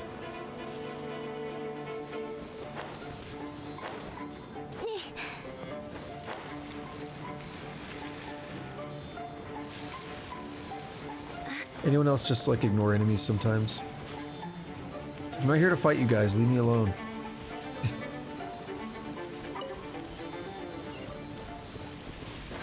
It's only the 800th hilly churl. Making me climb? Why are you making me work for it, dude? Oh, making me climb again? They are here to fight me, you're right. I'm just here to chill.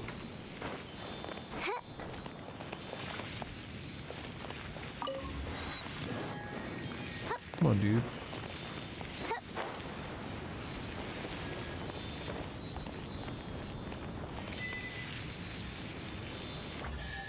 Walk up to a hilly churl and they're like, that's what they're saying. Me hither. Except I'm the one that actually kills him.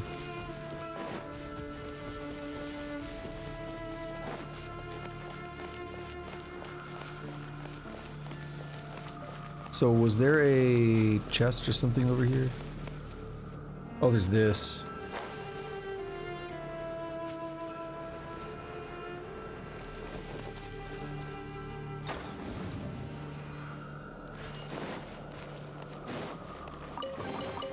Destiny has brought me hither.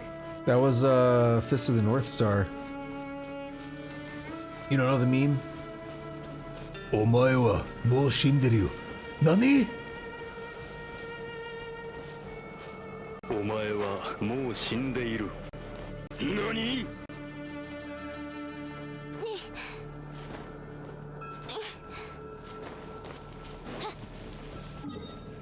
It's a old school anime, but for whatever reason that became a meme years ago.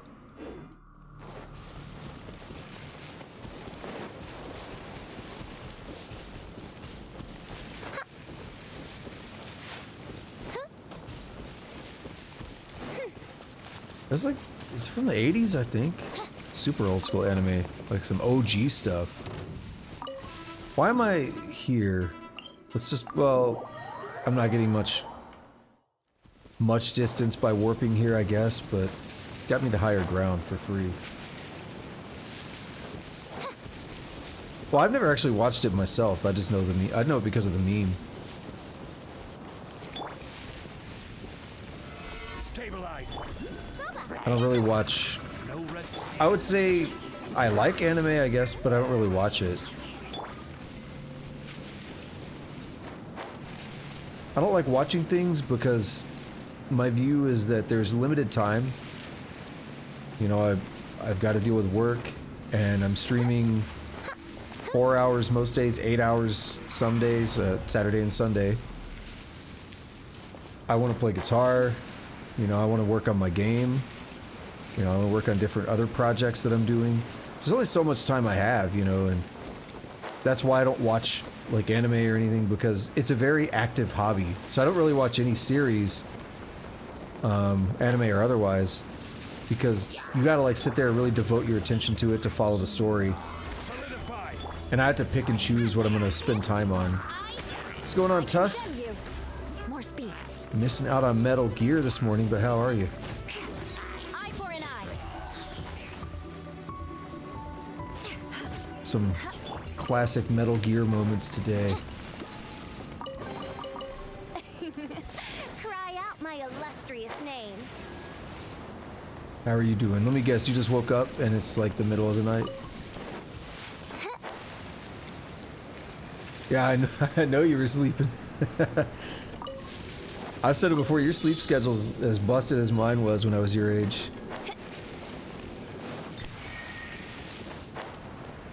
I was the same way. Dude, Metal Gear Solid is the Saturday, Sunday slot for months now. Like, I'm doing the whole series. So Saturday, Sunday day streams with the early ones. That's gonna be Metal Gear Solid for quite a while until we finish all the games. What trinkets lie veiled within this desolate plain?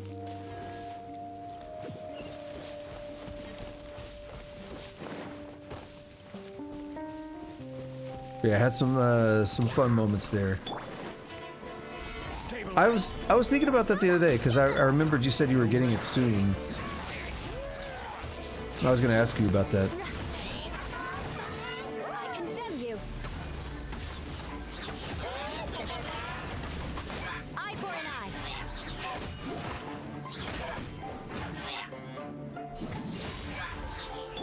You said you're getting on the arm?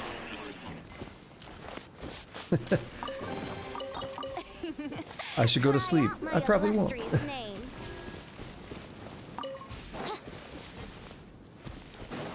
Well, it's like, what time is it right now? Right now it's almost 20 here, so it's probably like 3 or 4 o'clock in the morning for Tusk, and it's probably about the same for you, Rose.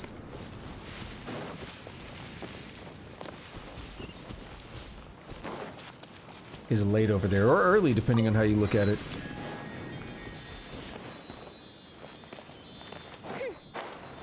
I'm gonna be getting some sleep after, well, a little bit after this. I'll relax a little bit, but... Okay, so yeah, about 3, okay. I never remember exactly how many hours it is, but... Yeah, because it's about to be 20 here. I hope he keeps coming this way.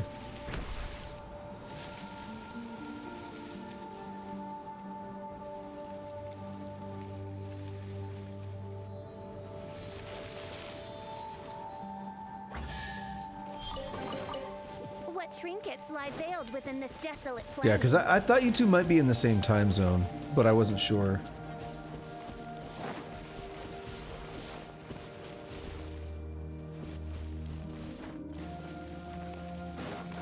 Okay, more of these. I'll take it. I'll take all of them that I can get. Free goodies.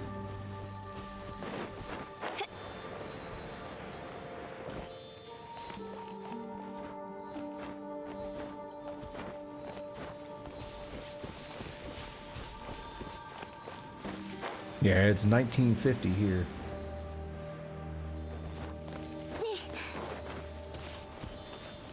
Yeah, basically after this, I will relax for a little bit. Destiny I might has work on brought some me code, hither. but not too much. And then I will... Actually... Yeah, I want to go back here. I think there was still more stuff. I might work on a little bit of code. And then I will try to get some sleep relatively early. Because work and all that. They want a demo of something tomorrow. And I don't know, like, if they want me to do part of it, I have no idea what they want me to do. It's gonna be pretty early, it's gonna be 9 o'clock. Because some of the people that are in the demo, they're 8 hours ahead. So it's hard to get things lined up.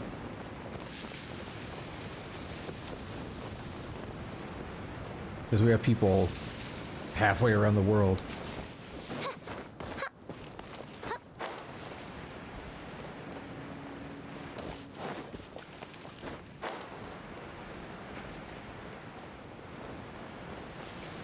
But yeah, if they're expecting much from me tomorrow, I don't know. I'll just play it by ear. If they say, yeah, do this thing. I'll be like, oh, okay. I didn't know you wanted that. My bad.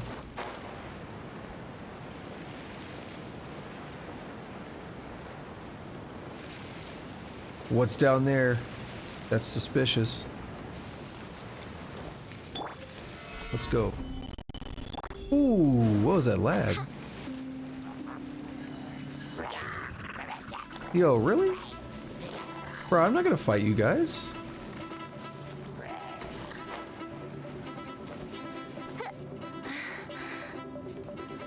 Dude, one of them... One of them jumped. But you could have just stayed there. You would have been fine. I think he charged at me and he just ran off the edge. I do the cry out my illustrious name one a lot, just because I hear it so much.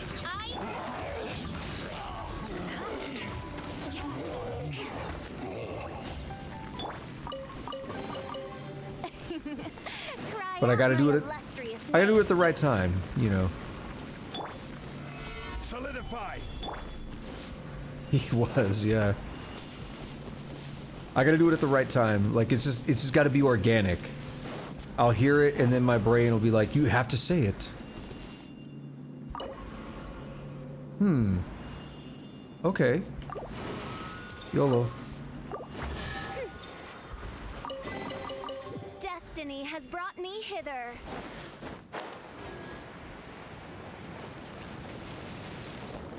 That's one of the things I like about Fischl a lot is how, like, extra she is. The colorful language and everything, the interesting way of speaking.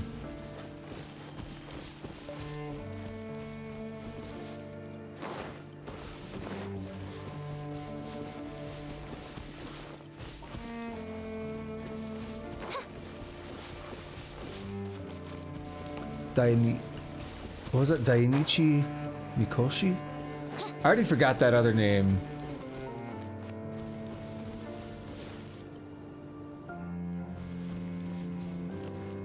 Oh, I was confused what you meant by that. If he's not streaming, then, I mean, there's nothing I can really do about it. If he lives a few hours away, so it's not necessarily something we can just do all the time. Like, if he were here in person, you know, we might try to make something happen. Like, physically have him here, but he's a few hours away. And he didn't have another job at the time, so he had a lot of free time to devote to streaming. And now we could probably try to work something out at some point, and maybe we will, but because he's working a job, like, schedules don't always line up, you know.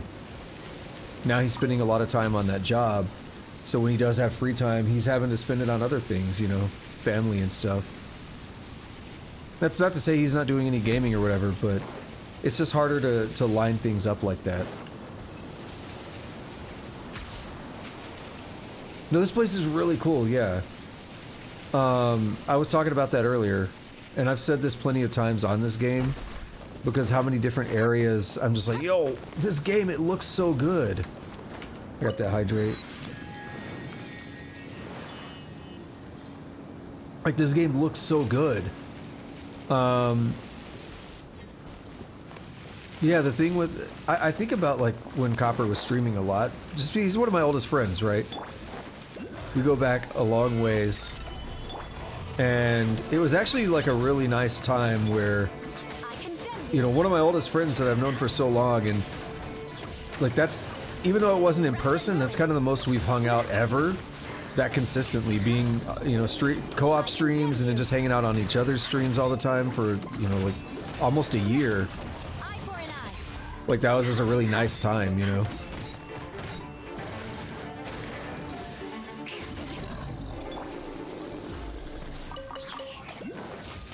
So I do miss that a lot. I think about that from time to time.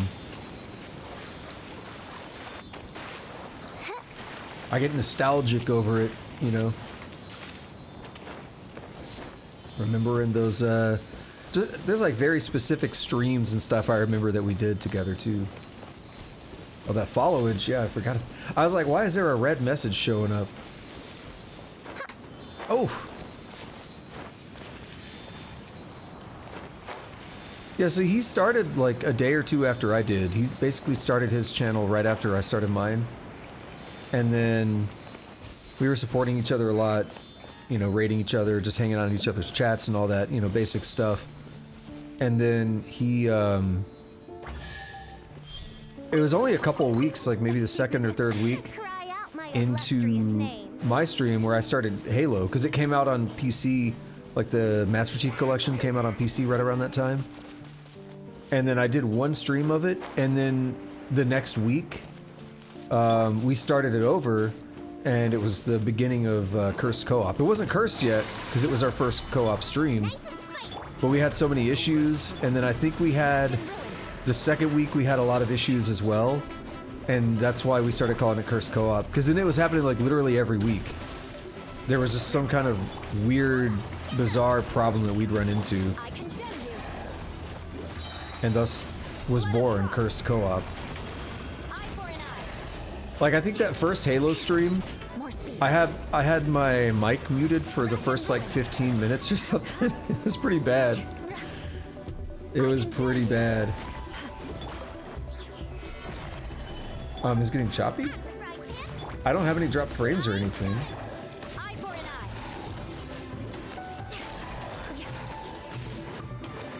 It could be a bitrate I thing. condemn you. Too much is happening.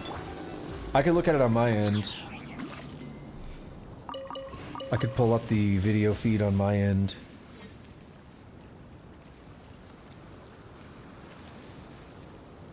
Hey, something. Uh-oh, I think it's a Twitch thing. Yeah, is the voice coming through fine? Is it just that video?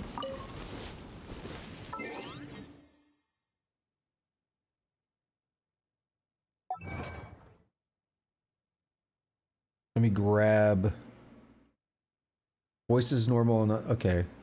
Something, yeah. Something weird is happening then. Oh, I kind of wish I would have read those.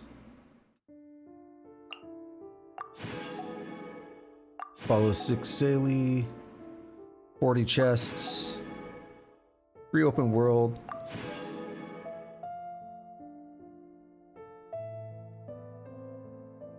Let me pull something up on my end to monitor a bit. People really be commenting on this Dwarf Fortress stuff on YouTube. Getting that engagement.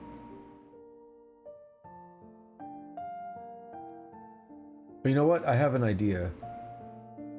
I have a simple idea that might help.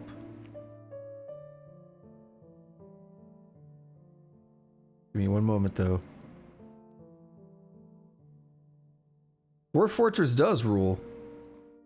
Okay. So is it still choppy right now?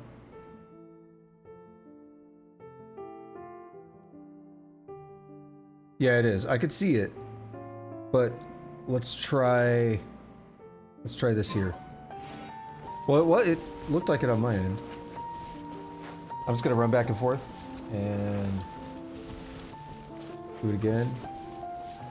Yeah. No, it totally is.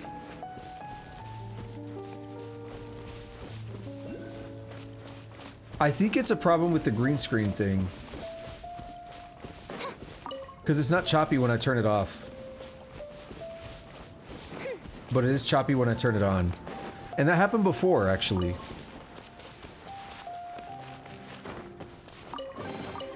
Destiny has brought me hither. Yeah, we'll leave the camera off.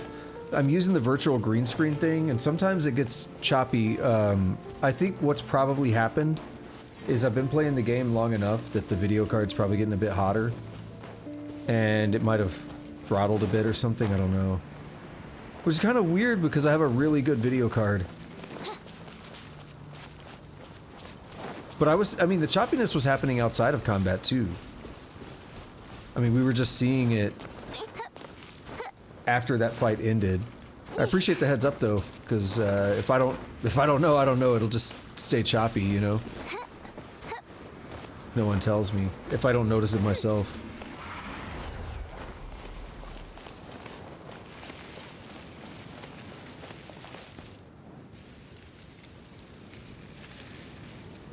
What do you mean Pokemon Scarlet and Violet? What are you talking about?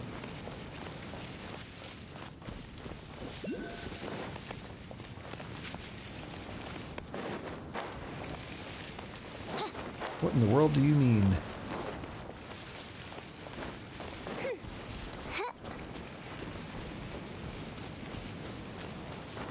Oh, I see what you're saying. Yeah, I forgot. Well, it was very buggy, but that was that was my favorite thing for a bit. Seeing all the goofy bugs that were showing up in that game. That was hilarious.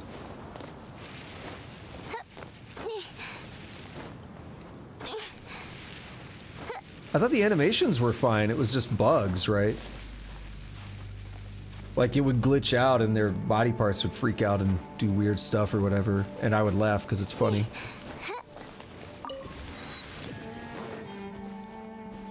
But we got a bunch of these dudes. Is that moving? No.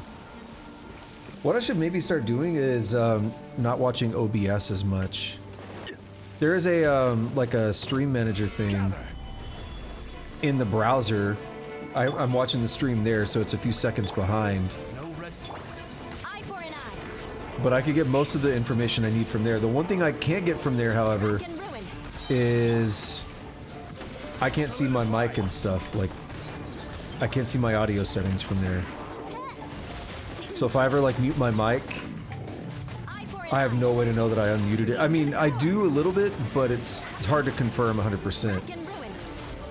Where what I normally do is I look over to the side Eye for an eye. and I simply see the audio levels moving.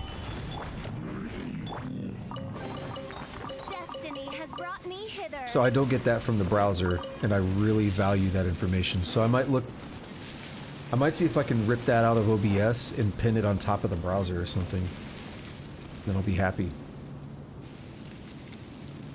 Alright, the windmill going 1 frame per second, some people moving fluid and then going. So some things are not really an issue with that game. I don't know exactly what you're referencing in some of those cases, but what a lot of games do is when you're far away, they actually reduce the frame rate of animations and stuff when you get farther away from things, and that's a way to just reduce processing and everything. The stone tablet has some intelligible words on it that say, "My father told me that everything we do should be backed up by morality and brought forth with elegance." That's why he said that I should use these words to record hints for my labyrinth. Only within Evernight will the mechanisms to the labyrinth walls and the way forward appear, bathed in invisible moonlight as they are. The mechanisms that control the solution to this labyrinth are hidden in its 4 corners. And because I lacked rhyme or rhetoric in my writing at the end, my father, Eurydice, gave me a few strokes on the backside with his crutches. So this is the one that said we need to activate Evernight to be able to use them. This is one of those that the tutorial mentioned. We saw something like this before. That's cool. I like it. Nice effect. Oh,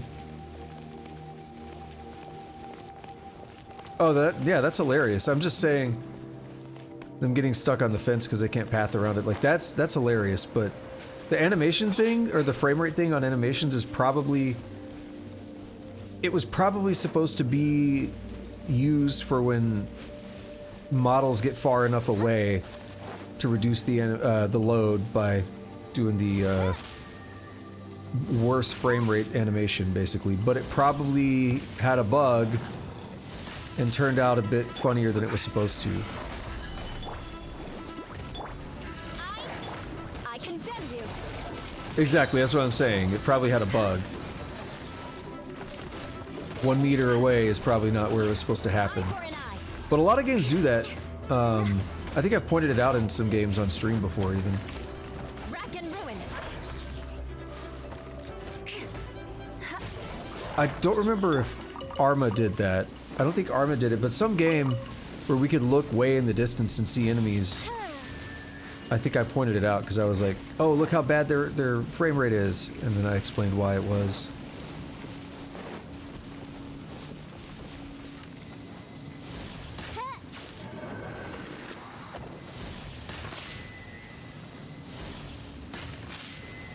I hate those Rift Town things so much. Hey.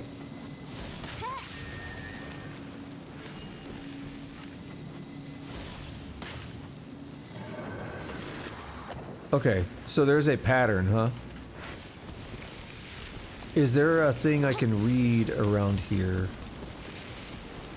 Like a tombstone or something? I don't see one, so we might brute force it.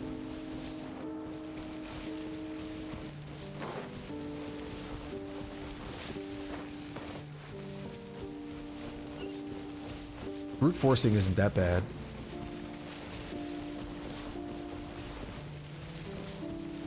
Alright, so we'll go here. Skip. Here. Actually, it is kind of bad because there's 5. I was thinking there were only 4. Yeah, I'll come back and see if I can get some information. Yeah, there's this thing. I didn't see that. So maybe that'll give us a pattern or something, and that'll be a better way to figure it out. I mean, brute forcing should work, but I don't feel like figuring out. What's 5 times 4 is 20, times 3 is 60, times 2, that's 120 combinations. I don't feel like figuring it out.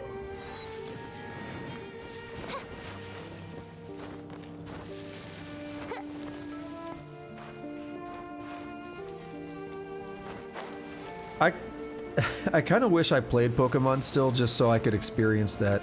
I don't have a Switch though, anyway. But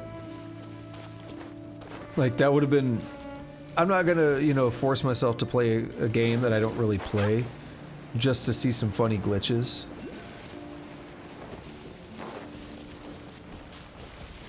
Because it's been a hot minute since I played Pokemon.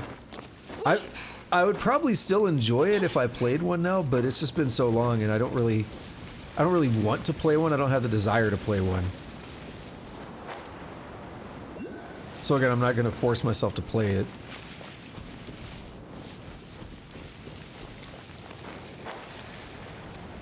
But later, I might decide I want to play one day.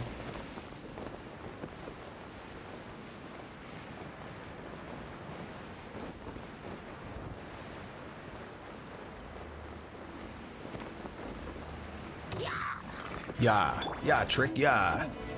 Solidify. Billy Charles out here like, Soldier Boy, tell him. I need to rearrange this browser. Like the stream stuff in the browser. Eye for an eye. I'm looking for specific pieces of information and they're all like scattered in weird places. What trinkets lie veiled within this desolate plain?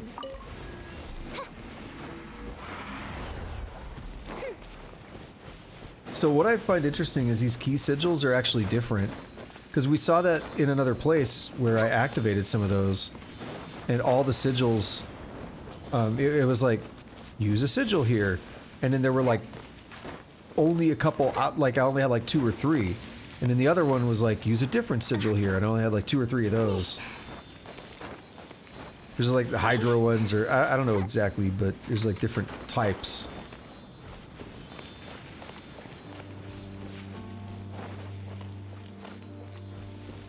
Alright, so it's been a little over 2 hours here. We'll probably go up to about the 3-hour mark.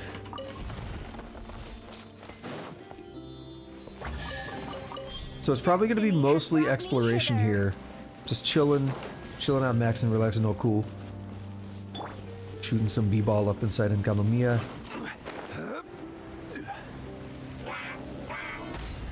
Nice and spicy. I condemn you. Eye for an eye. I condemn you. Yeah, what I'm probably gonna do is maybe turn off the virtual green screen and just use the real green screen. I do have one behind me. Cry out my illustrious name. I wonder why that's a problem, though. I wonder why that's causing lag. So, for reference, back when I first started streaming on this channel, I did use virtual green screen through the video card for months, and it never gave any problem with any game I played. And then I stopped using it, and I think by the time Tusk showed up to the stream, like your first time, I was not using green screen, I don't think. And I just had a real background. Well, I just had like my room behind me. And then, I have a better video card now. And for some reason I can't use that virtual green screen effect, which is weird. Because this happened before.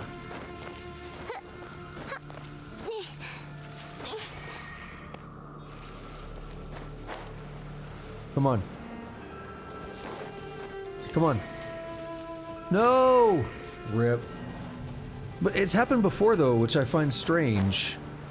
But it's never happened with my worst video card. And the other thing that's weird is that they added the functionality, like they've improved the functionality and they've integrated it directly with OBS now. Yet it's still, like, why should I be having any problems then, right? It's fully integrated. Time limit on this one's pretty strict. And I gotta conserve stamina for the climb. I'll read what you said in a moment.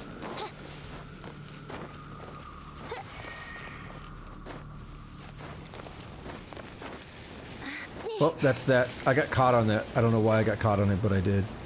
Let's try again.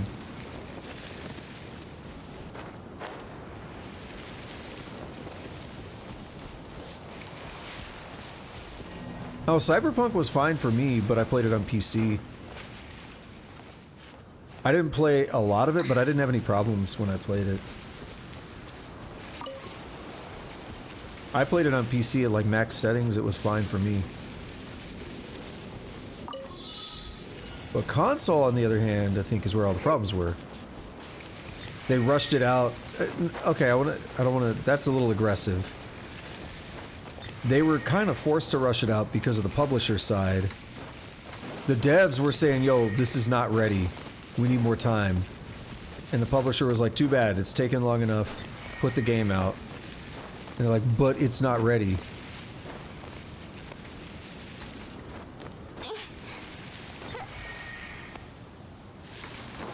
You know what I need to do? I need to just eat some stamina food. Can I do it this time? I'll probably have to try again.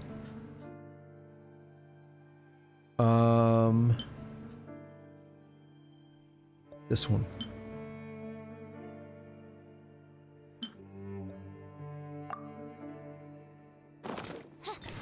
Get it! No! You son of a bitch.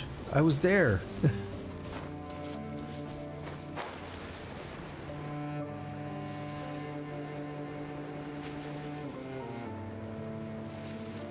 See, I don't care about the CGI stuff, though. I don't think CGI is bad.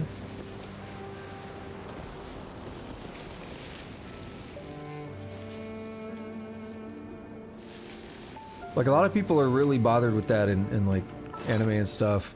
The Berserk one, you know, everyone's like, ah, it's terrible. I think as long as it's done well, it's fine.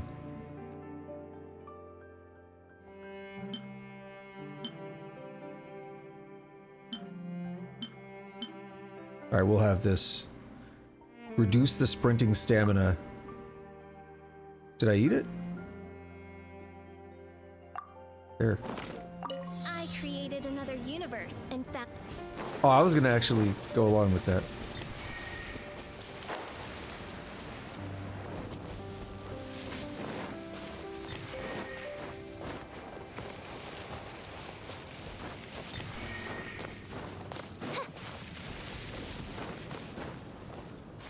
Come on, let's go.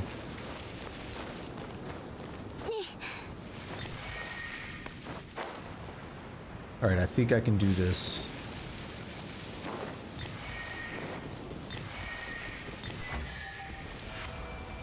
Berserk 20, it's 2016, but yeah, I know what you mean though. I didn't think it was that bad. I wasn't very bothered by it. I probably wouldn't have thought anything of it if I didn't see all the memes and people talking about it complaining. There are 2 rows of text on this headstone. The first row is the script of Byakuyakoku.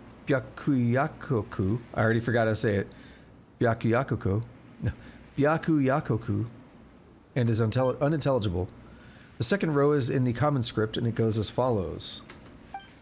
Here lies Serepio no Mikoto, who contracted a terrible illness as a young child and upon recovering gained some knowledge in the realm of medicine. That sounds like some Caves of Cud generated stuff.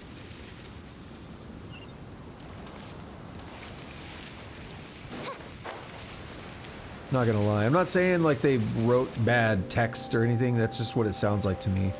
Oh, we're back to this thing now. Perfect.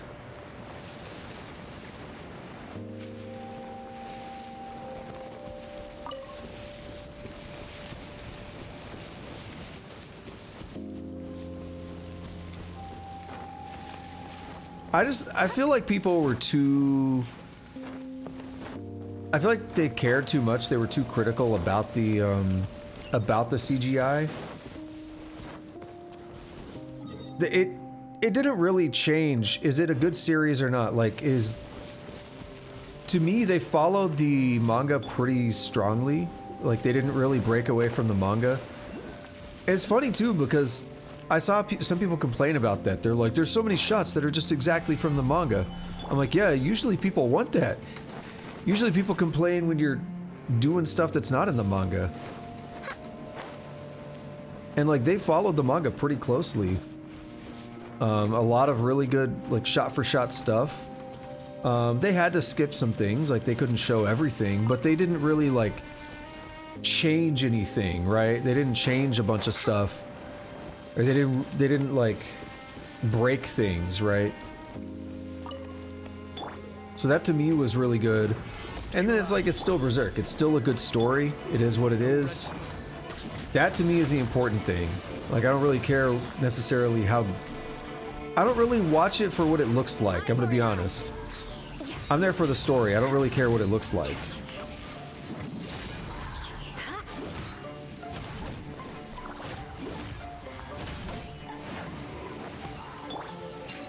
But yeah, I thought it was funny when I saw people complaining. They showed the scene. Destiny has brought me hither. They showed the one here. This I just gotta pull the camera up and do it. Where's it at? They did this one here, the one on the inner arm. That shot straight from the manga, and I was like, "Whoa, that's awesome! That's what I wanted to see." And then I saw someone like post that, and they're like, dude, this is just straight out of the manga. What, like, that's lazy. And I'm like, are you serious? That's awesome. Like, I wanted to see stuff like that.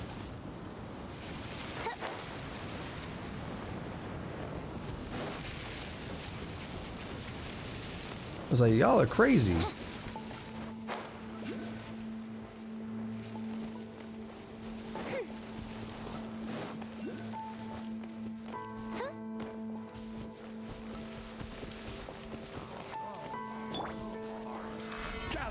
Berserk 90s fans be like, see, this is the thing. I don't think Berserk 97 is bad, but I think it's a lot worse in terms of following the story and everything than all the other stuff that they like to shit on.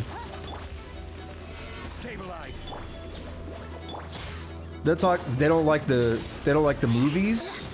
They definitely don't like 2016. But I'm like, the movies follow things. Yeah, they don't cover everything either, but they follow things more closely than the 97 anime did.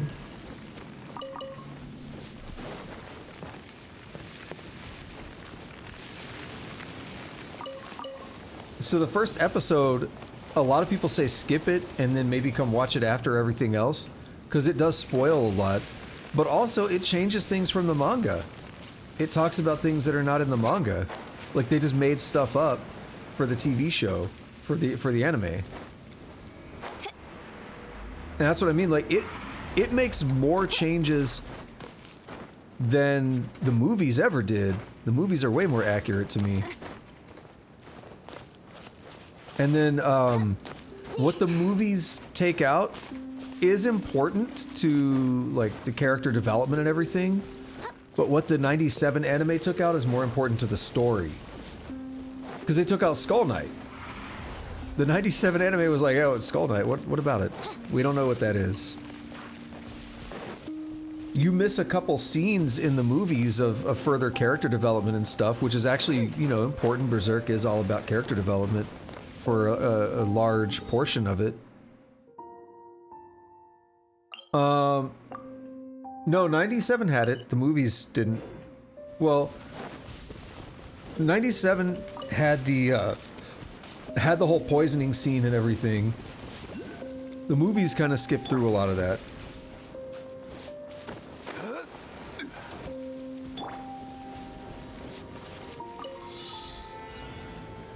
Unless I'm misremembering something.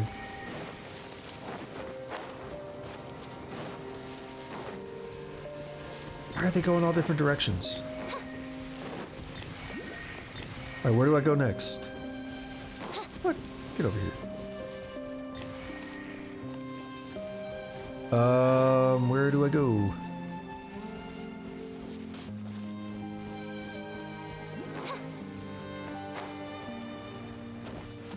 Yo, where is it? Alright, let's fail and let's try again. I missed something. Is it up there? That's pretty far. Yeah.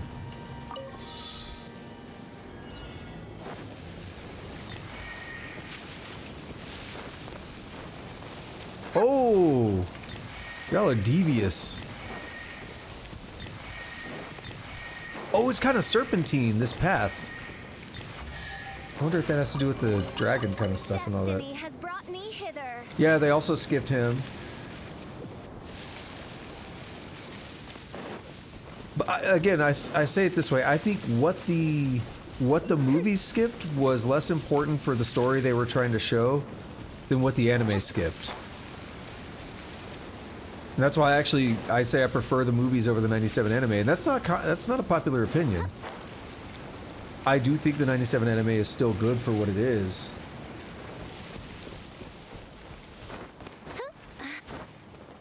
But it's got its problems. I haven't watched it in a long time. Because I was talking about this as you got here, and you already know this, Tusk, because we've talked about it before, but I don't really watch anime anymore. Sometimes I'll go back and rewatch. I don't really watch anything, I should say, anime or otherwise. Sometimes I'll go back and rewatch something that I've seen to relive it, but I don't really keep up with new stuff.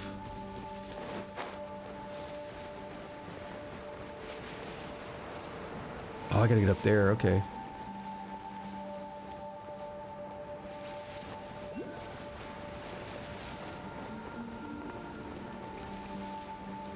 So many distractions. Hey buddy, where are you taking me?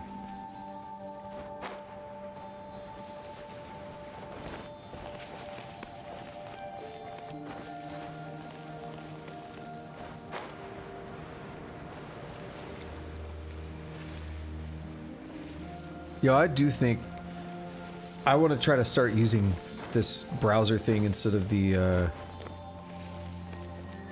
instead of OBS if I can.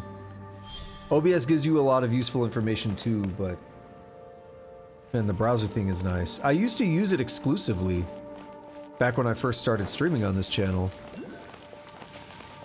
And then over time, I switched to using OBS. But I'm remembering how nice it is to get, like, it's easier to keep up with chat and stuff from this. And now I'm gonna fall. Let's get this over here. Okay, we're good. I should actually try to climb all the way up, which is gonna be a pain. But I should try to get this waypoint, and then I'll come back down for the Sealy and stuff. Imagine being a 97 fan. Oh, it's happening. What? I've been waiting for it. Where is Skull Knight? Why did it... Yeah. The ending is wild. Speaking of wild, where's he been? He was in the game. I don't know if you know that. He was in Berserk Musou, the Warriors style game. This looks like a resting point. I'm gonna take it. Yeah, that game is like the only place Wild has ever shown up. Yeah.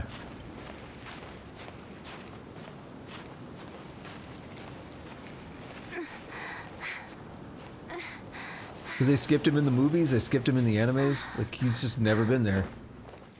Oh yeah, was he? I forgot about that game.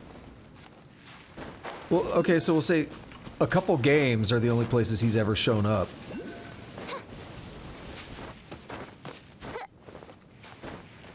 He's pretty extreme.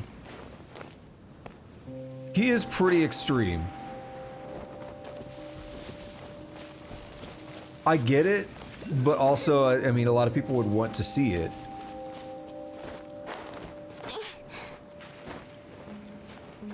Rosine, I don't know about her being too extreme,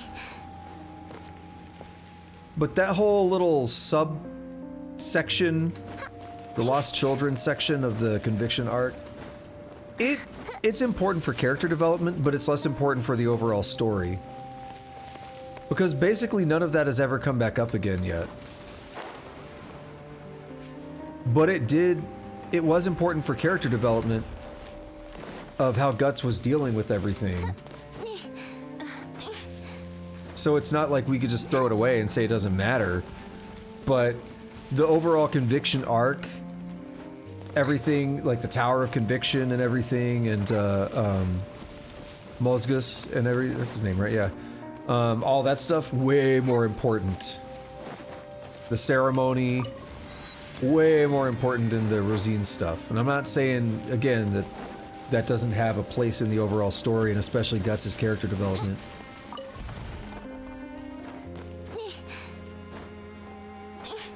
I got you on that hydrate, hold up.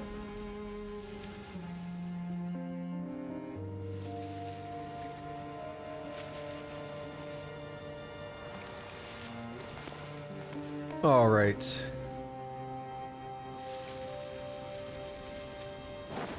You know what time it is? I hear it's amazing when the famous purple stuffed worm in Flapjaw Space with the tuning fork does a raw blink on Harry Carey Rock. I need scissors. 61. Oh, oh, look at that landing, though. That's a good landing. Didn't know that was gonna happen. That was amusing.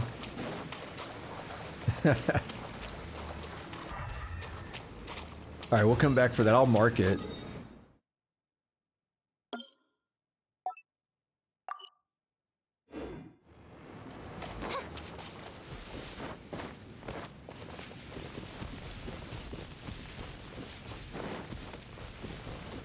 Why do you say... I'm trying to figure out what you mean by the Father Among Us thing. You said that earlier too, didn't you? I don't remember.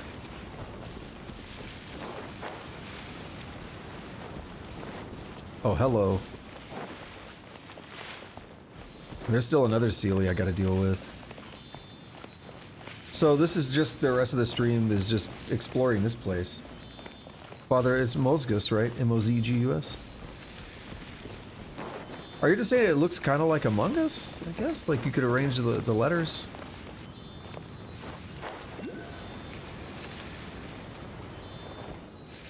Ich weiß nicht. Cry out my illustrious name.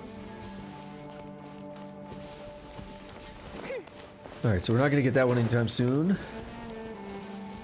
Let's keep circling around, grabbing the extra couple leftovers around here.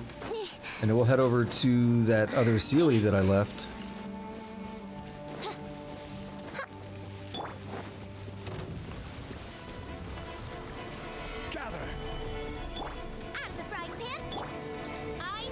Alrighty. Hope everything goes well for you tomorrow. Class and stuff are good. And take it easy. Hope you get some good rest before it all goes down. Thanks for hanging out and everything. Appreciate it, by the way. Oof. Oof. My shield slipped. Ooh, look at that dude's arm slinking. Just attack me and heal me now. A Schlafgut.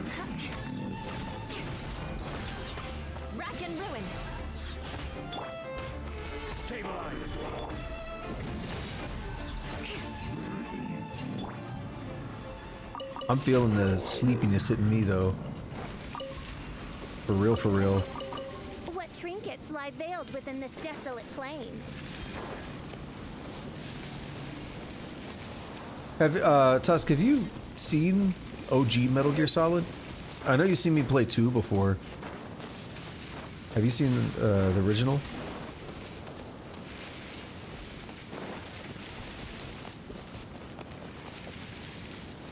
What, do you know much about the original?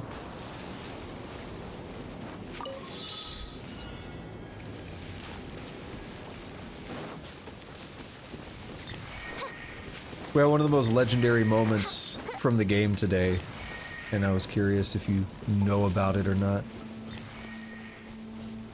You should just watch it then.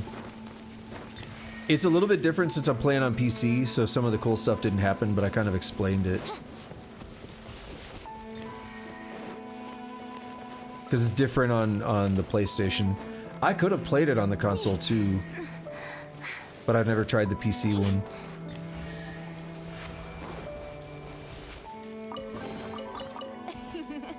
Cry out my illustrious name. I might... What do you mean by that?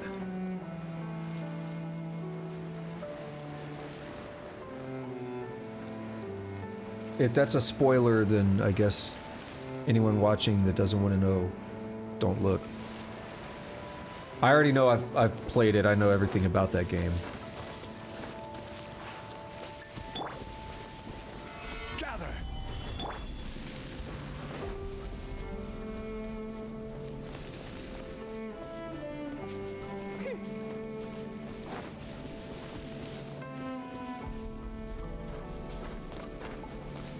Yeah, I was just saying that as a fair warning. That if anyone's watching and they don't want to know the answer to what I asked, so just be cautious. I condemn you.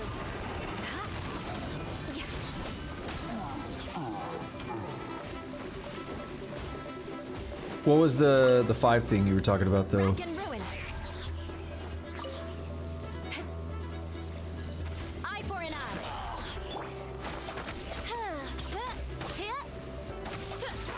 Okay.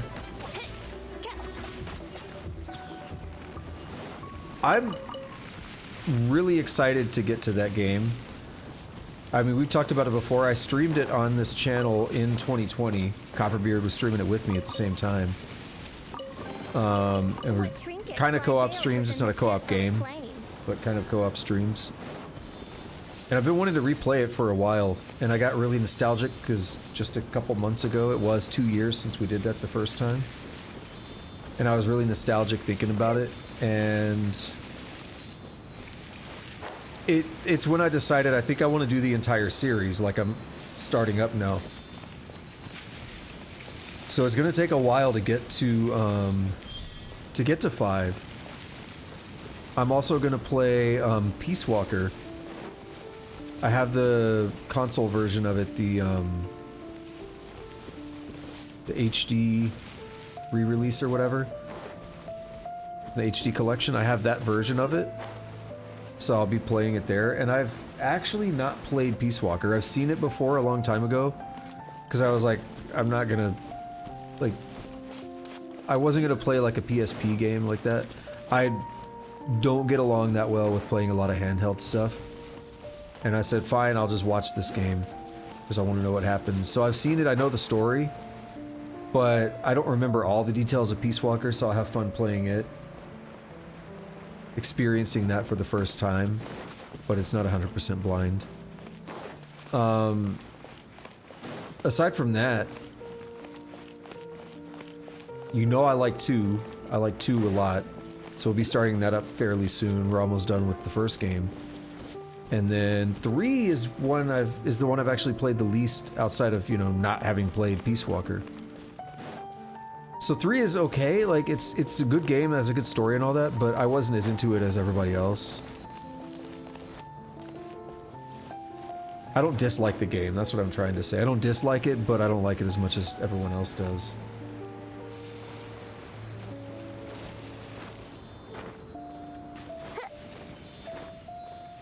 Okay. That's a thing. So I can go ahead and say it. You should watch the video from today, though. So I'll talk about this now. That's Psycho Mantis. So, because you're saying, I'll read the whole thing just so people, if you're watching this on YouTube, you know what we're talking about. It is spoilery, though, but we're already talking openly about it. So you say, I know about a Metal Gear Easter egg from Nintendo GameCube, like I played Super Smash Bros. Melee. This flying dude will read your memory. About the flying dude, he's like, I see you're maybe a Legend of Zelda player. Have you been playing Super Smash Bros. Melee? It's pretty freaky. So that's Psycho Mantis. So, I mean, I don't think you were there, or no, you were there pretty early in the stream yesterday, so you might have heard a little bit about Psycho Mantis in the mission briefing and stuff. And they're like, he's this crazy psychic, he can read your mind and all kinds of stuff, right? And when you actually encounter him, that's like a mechanic in the game now. He is like trying to show off his power, and he says he's gonna read your mind. So what he actually does is he would look at your memory card, and then there were a bunch of games that were like Konami games or whatever that he would look for data from. He's like, oh, I see you've been playing Castlevania or Silent Hill or whatever other games, right? He would talk about those games that you've been playing. That was not on the PC version because he can't, there's no memory cards and stuff for him to read, so it literally skipped that. So that was pretty disappointing because I did that scene today. The other thing he did is if you were playing with a controller that had vibration, because remember that was a big deal back then. Not all controllers had it, and that was the original DualShock controllers from back then. If you were playing with a controller that had vibration, he would okay, something interesting happened. He would tell you to set the controller on the floor, and then it would just start vibrating. And it was just, again, them kind of showing off, like, look at this cool technology, you know? Look at the cool gaming technology these days. But it was supposed to be him moving the controller with his mind. That was the way they set it in the game, right? It was pretty fun stuff. It's pretty cool. And then there's another thing with it. So when you're fighting Psycho Mantis, he can read your thoughts. He can read your mind. So you can't hit him. Anytime you try to hit him, you miss. And the way you actually get around that is you have to plug the controller into the second controller port. I'm not even making this up. You have to plug the controller into the second controller port. And now he can't read your mind anymore. So, unfortunately, the PC version didn't have a lot of that. So what I had to do today, they still had something in place. I was using a controller, and then I was like, I don't know how this is going to work on PC, because I can't just, like, switch controller ports. So what's it going to be like? And what I actually had to do was use the keyboard controls, the keyboard-only controls, and it was brutal. Like, the controls were kind of goofy, and I actually died, and I was like, dude, this is rough. This is rough. Let me just win. Let me get out of here. But it was a lot of fun. It's pretty cool. I think there was one more thing I was going to mention. I don't know. Alright, how do I get down there? Can I go through that maybe? Go back. I feel like there's one more thing I was going to mention about it. Yeah, that's a like a legendary scene. It is ahead of its time. It's so cool. Dude, I'm annoyed. What was I gonna say? There was one more thing, one more cool thing about him that I can't remember now.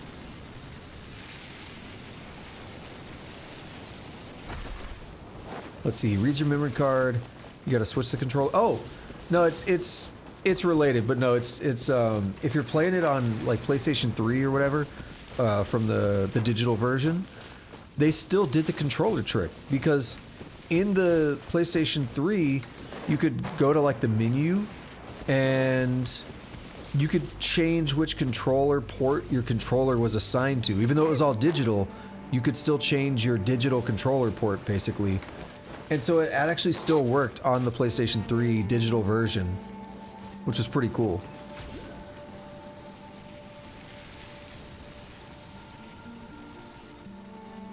Well, that's the thing about like the whole Metal Gear Solid series is full of weird quirks like that, weird oddities and unique things that other games just don't do.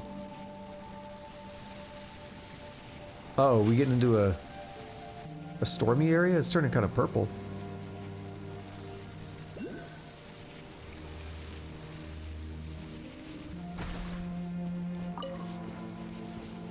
Do I have to go up there? I don't care if you make me reclimb this, that's fine. I'm gonna just go up here for now and get this on my own. I don't want that thing to lead me the other direction.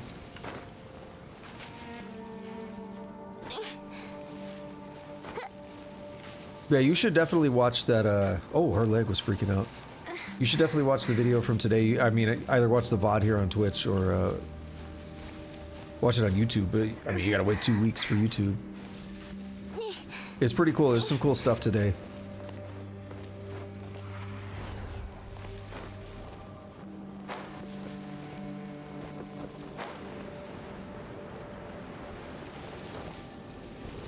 Well, AI started in the 50s, dude. We're talking about computer science AI, the study, the development and everything. That's from the 50s. That's old stuff. It's not what you think when I say AI.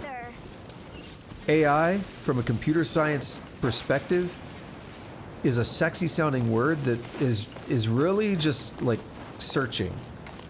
AI algorithms are generally just efficient and interesting ways of searching through either large sets of data or searching for a solution to a problem, like a maze or something, right? That's like a pathfinding algorithm is AI, like the A-star algorithm used in all kinds of games to figure out how a thing is going to get from point A to point B. That's AI, but it's really just like a searching problem. That's what AI really is, for the most part.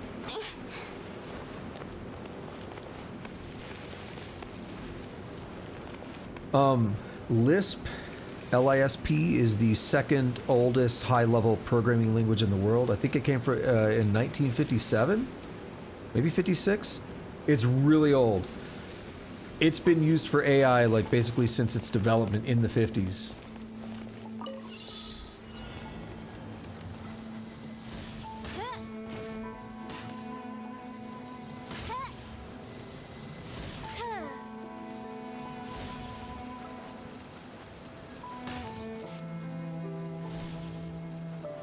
Fine, just hit it. I don't want to do it again.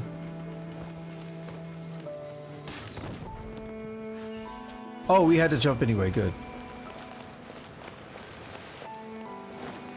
Yeah, Lisp is... I don't know if it was created for AI. I don't remember, but it basically is an AI... Like, it's associated with AI. It's that... It's very, very... Very associated.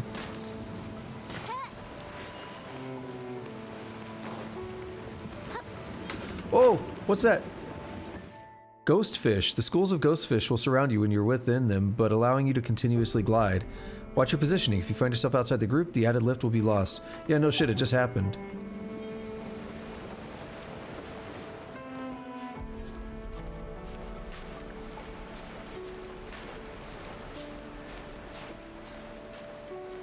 I wouldn't call a calculator an AI, but... So again, AI, what a lot of people think of when you say AI is something that's called Artificial General Intelligence, or AGI. And that's what they think of from the movies and TV and stuff. But that's a specific subset of AI. It's not what AI is as a whole. Ooh, it's taking me up. Cool.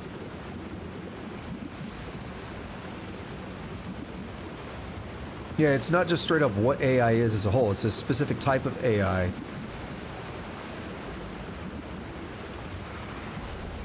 And so a lot of people don't realize that. They think it's just one thing. And so I've seen people that know nothing about computer science on YouTube and stuff arguing like there is no such thing as AI. It's not real. I'm like, bro, you don't know what it is. You don't know what it is that you're arguing about. They say we won't have AI for another 20 years. It's like, bruh, AI from an academic definition, from a computer scientist standpoint, has been around since the 50s. But you don't know what it means. And then they argue. I'm not arguing. I don't care enough. I'm not going to be on there arguing with people on YouTube. But someone will come in and say, no, AI is real, like this and that. And then they'll be like, no, it's not. It's like they don't even care. They just made up their own definition of what they say AI is. And then they argue with people about it. And it's like, come on. Actually, again, a chatbot is not the only type of AI. Again, a pathfinding algorithm is part of AI. So if you have a maze and you want to figure out how to get from point A to point B, or you know, the pathfinding in a game, the A-star algorithm that's used in games, it's used in all kinds of games, that is part of AI. But chatbots are actually pretty old. I think they had some chatbots like in the 70s. Now, are they as good as what we have today? No. But they had chatbots like in the 70s, dude.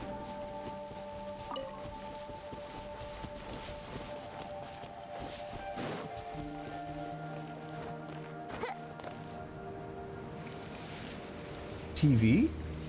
I mean, there's no real AI associated with that. Oh, I gotta go back up there. Okay.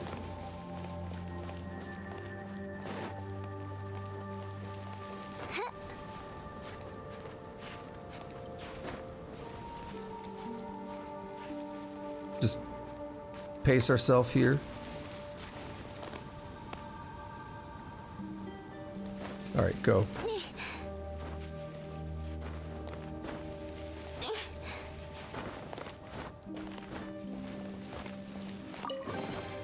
Destiny has brought me hither.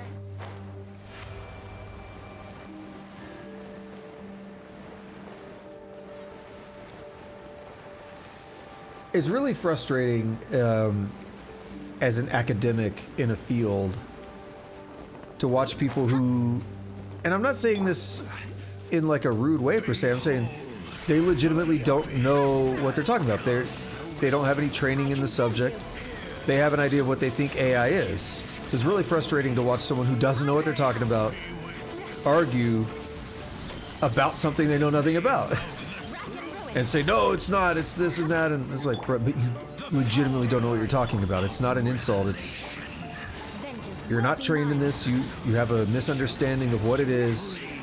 Nobody in the field agrees with what you say, but you think you're right because you just think you're right. And it's so frustrating. But yeah, I don't get on like comments and argue and stuff. To me, it's not worth the time. I see people that do it. I know people that do it, and I'm like, why? Why do you do that? There are 2 rows of text on this headstone. The first row is in the script of Byakuyakoku and is unintelligible. The second row is in the common script and it goes as follows. Here lies Ion no Mikoto, versed in fortune-telling and sigil signs, but who often predicted falsely, never errant, only when reading the span of his own years. What was I saying? It's frustrating to argue...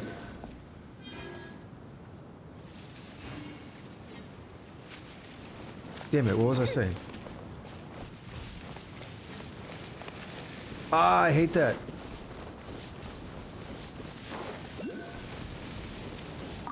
I had a train of thought and I lost it. Oh, the comment stuff. I know people that argue on comment sections on...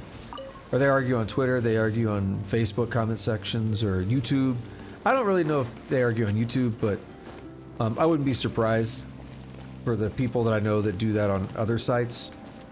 And it's like, why? Why do you care what some random person online has to say so bad that you sit there and argue back and forth for an hour with them or something? Like, insulting each other and just being a dick, you know? Like, why? Who cares?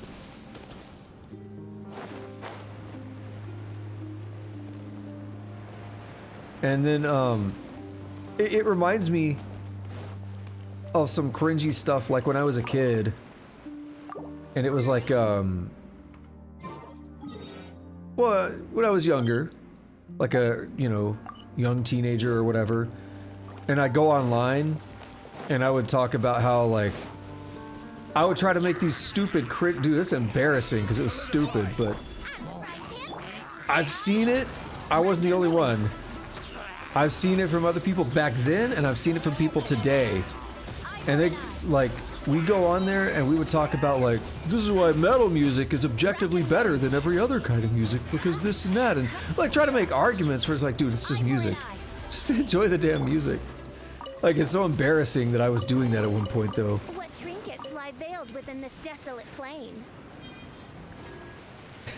Tell says, you don't know what an AI is, Mr. Software Engineer? Software Engineer, you motherfucker. Your other thing was about motherboards and stuff. So, well, a motherboard is just what you plug all your computer components into, right? But AI is, what an AI really is, it's an algorithm, right? So if you're talking about a search algorithm, like a pathfinding algorithm, I mean, it just needs a computer to run the algorithm on. It's not like a thing, it's not a special thing, it's just the algorithm is part of the AI field of study. When you're talking about, you know, big language models or chatbots or whatever, you're talking about some kind of, you know, maybe a neural network or something, but that's just data and an algorithm that runs on that data, right?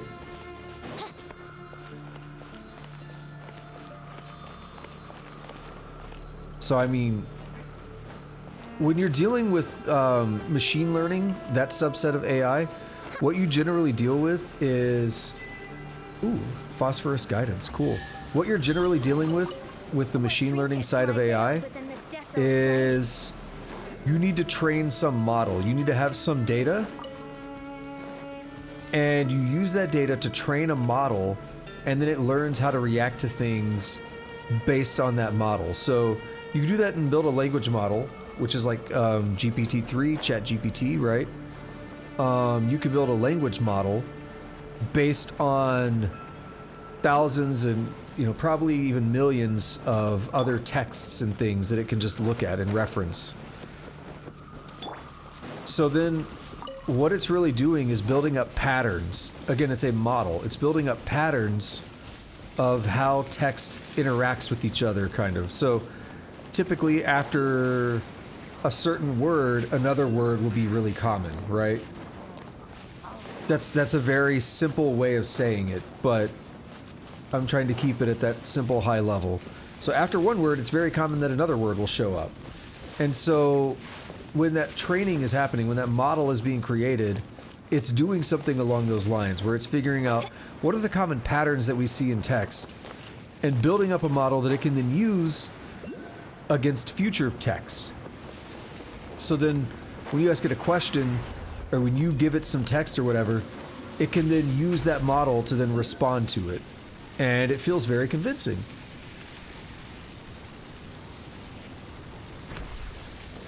Yeah, it's like saying, you know nothing about space, Mr. Neil Armstrong. The world is flat. Wait, what do you mean it's not flat? What are you saying, dude?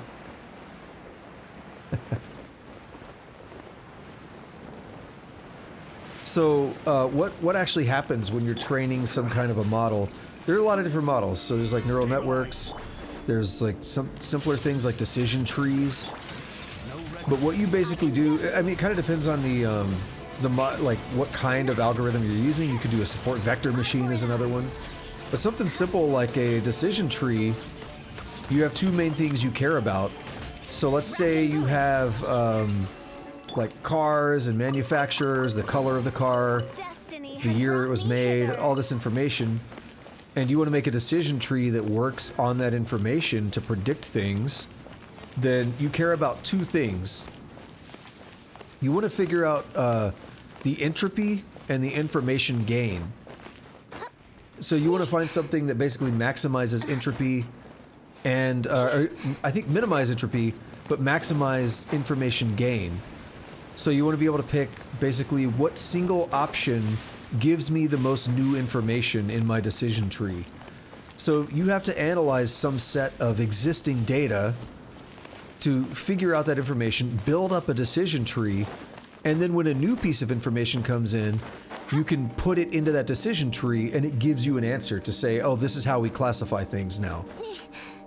That's, again, a very high-level, simplified way of describing it, but what I'm saying is that's all done ahead of time. It doesn't really have a lot of potential to change after you generate the initial model. There are other algorithms, so there's like genetic algorithms and stuff that can change over time, and those are really cool, but that's a lot different and it's a little bit more complex.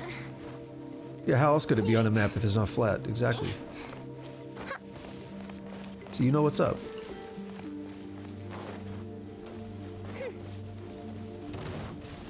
Nope. Not doing it. So not doing it.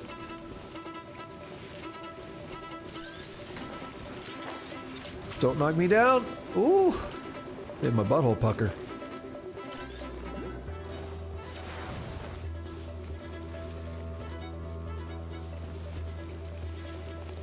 There's the cool thing over there still. It's in the middle. Yeah. Stop killing me! Jackass. We're at 3 hours, but I want to just unlock a few more pieces of the map and stuff.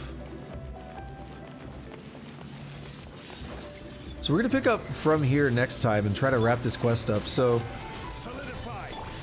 where we're at is the week after next, or no, well, it'll be next week technically, but I play this on Sunday, so it'll be not next Sunday, but the one after that will be on the new patch. We'll have a new like main quest to do, but before that, next week I'll continue this and wrap up as much of this Enkanomiya stuff as I can, because this is a big old beefy side quest.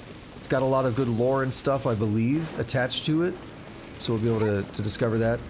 Hopefully, if there's not a lot left, and I don't want to be spoiled on whether there is or not, but if there's not a lot left, and we finish relatively quickly next time in this area, then I'll focus on another, like I'll wrap up something else, or a couple shorter world quests or something, and, you know, just make some good progress cleaning things up. But I'm, you know, glad to be doing this, because I didn't realize this was going to be a big, long quest with, like, an entire map and everything, so it's pretty cool.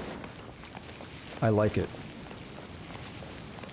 But it's something, like, I wanted to do this one day anyways, so I'm glad to be doing it finally, regardless of how long it takes.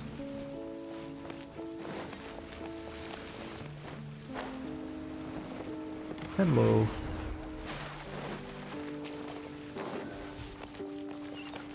Alright, we have this one down here, and one more of those.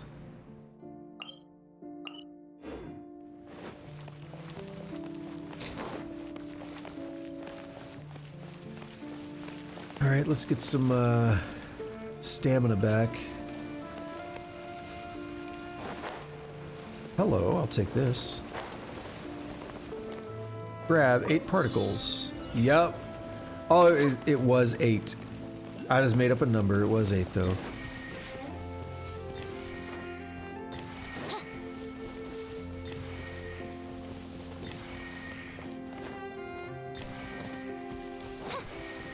I had to take that damage. I mean, I didn't have to, but I didn't feel like waiting. Cry out my illustrious name. Or I, Fischl. I always expect to hear something like that at the end. Alright, let's just warp back up here because it'll be faster.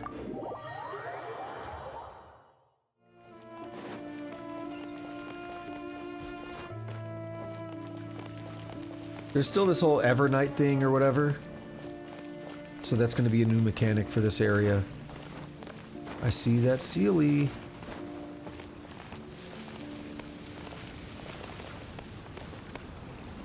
So far, so good, so what? We've actually made a lot of progress in here. Considering it was a whole new map. 2 Sealies.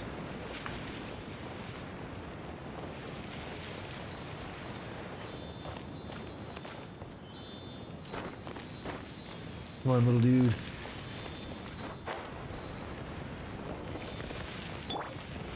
Gather.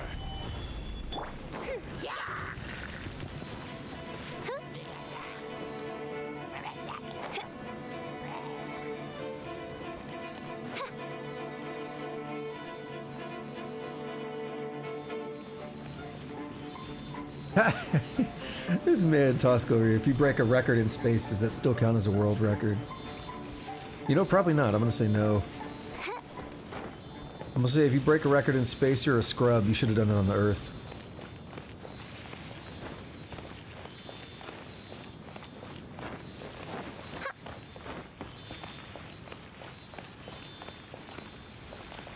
Here, we need one on both sides? Or nope. Destiny has brought me hither. I'm gonna do something real quick. Let me turn on the chat settings. I like timestamps on my chat.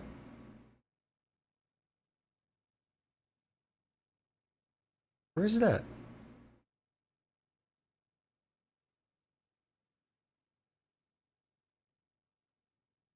Chat appearance? Yeah, chat appearance and then timestamp for new messages.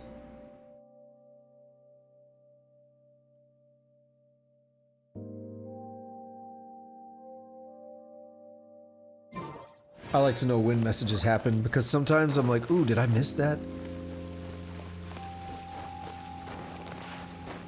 How long ago did that message come in? Am I being a bad streamer?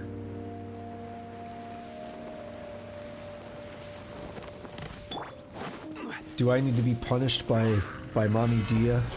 I mean, I'll stop. Rack and ruin.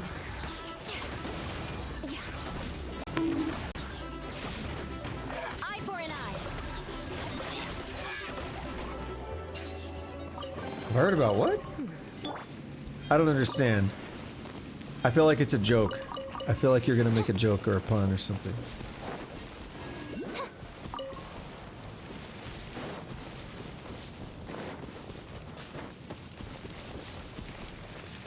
As of now, I have no idea what you're gonna do.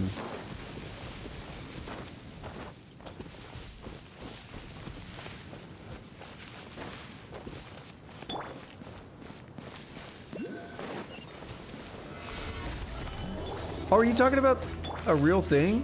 That island where they like kill people? Flood of frost. Bruh, really? Rack and ruin. Yeah, I have heard of that. I didn't know what it was called. Yeah, it's like, hey, don't go there, they'll kill you. And then people go there. It'll be like a religious missionary or something. Like, I'm gonna go there and spread religion to them. Don't do it, they'll kill you. And then they die. Desolate plain. And it's like, oh, well, that sucks to be them, I guess. I don't know what to say.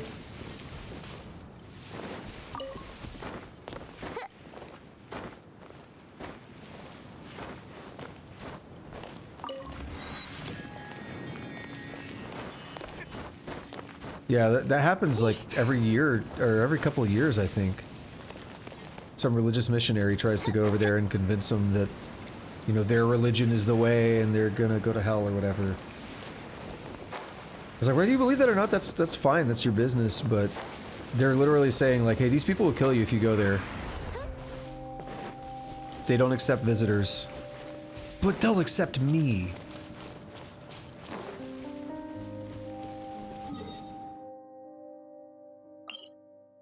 Yep, exactly. You know, it's like I said, it's fine if that's what you believe and everything, that's your business. Maybe those aren't the people to try to share it with. But I know you feel, to be fair, I know you feel a conviction though. Like I know those people do feel a genuine conviction, they genuinely believe what they're saying. Stabilize. They probably genuinely believe that they will be protected. I condemn you.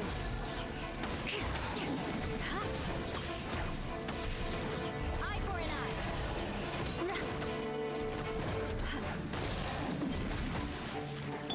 They probably think, you know, God will protect me, the other ones were not faithful enough.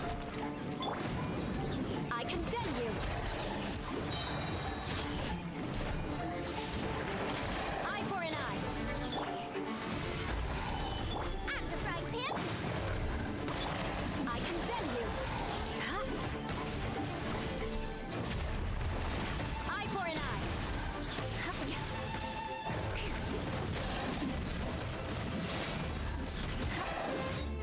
Is he gonna die? I condemn you. Oh my god, just die, dude!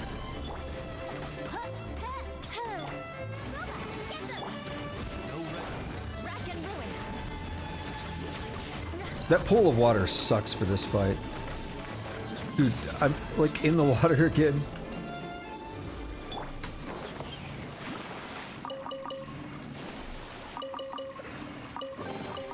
Destiny has brought me hither.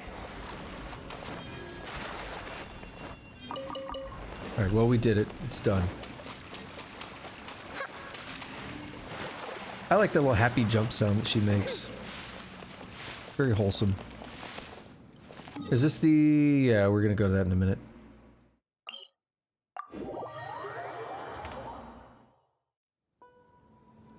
Yeah, you're saying the tribe dies if they come in contact with humans? You mean from, like, illness or something?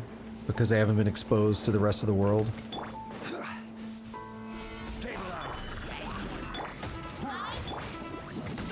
Or does the tribe kill their own members if they do that?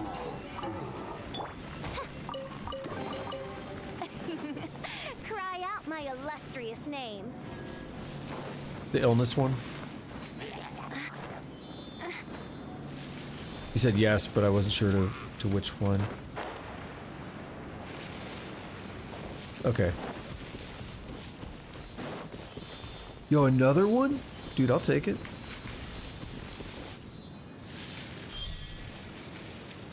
Oh, there's gonna be two.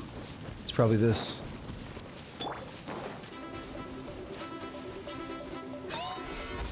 A blue-horned lizard. Oh my god. Reveal thyself. I condemn you.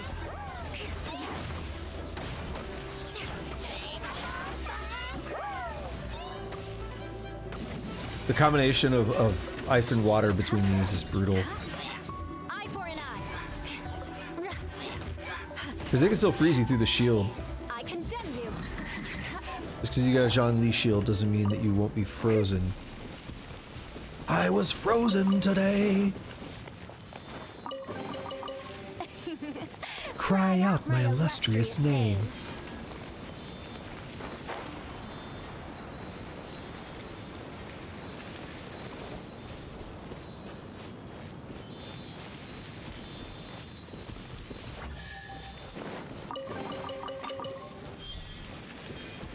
Alright, let's head up here.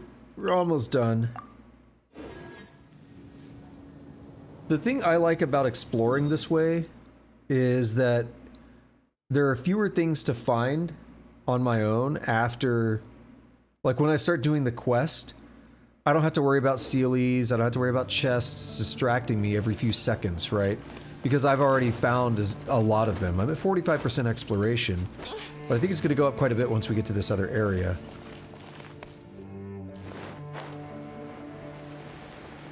So they took 3 kids and 2 elderly men, gave them a few presents, sent them back, and since that day, they kept killing normal people that come near the island. 2 elderly men died of diseases and illness. Yeah, I guess that makes sense. That's actually kind of sad, though. Like, they took him out of the tribe and they were nice to him, they gave him presents and stuff, and then they're, like, dying. That makes me sad. It goes from wholesome to, like, that sucks very quickly. Vengeance will be mine. Rack and ruin. Damn it. He's gonna get his shield out. Oh, he iframed? No. He iframed Eula's attack? Rack and ruin.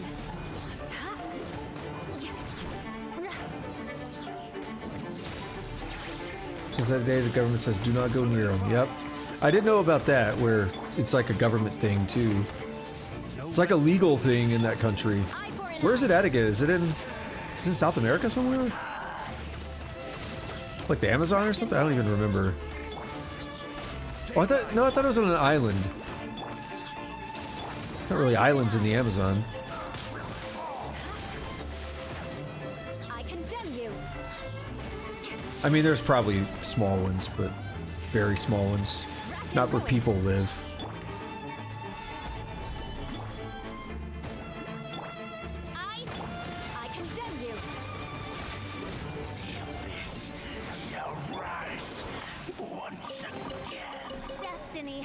me hither? Since that day the government says don't go. Yeah, read that one.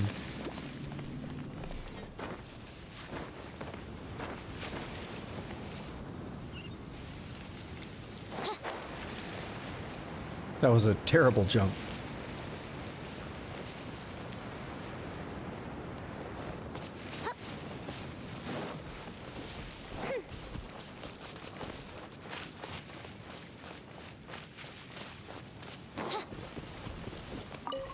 Oh, is there going to be lore here? No, maybe not.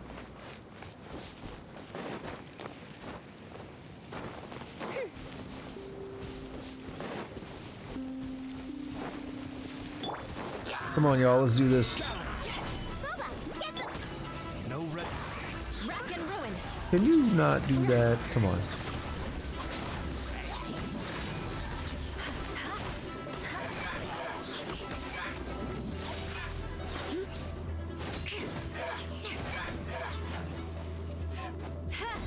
Oh, you son of a bitch. Teleported back up here. Oh no, he's in the tree. Now I have to break his shield again. I don't think I can kill him in time.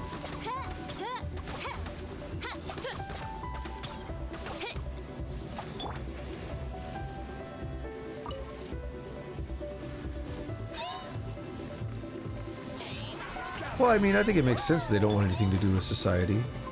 The frying pan? I.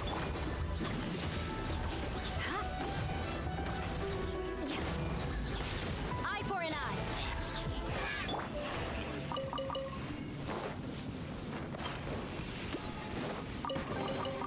Destiny has brought me hither.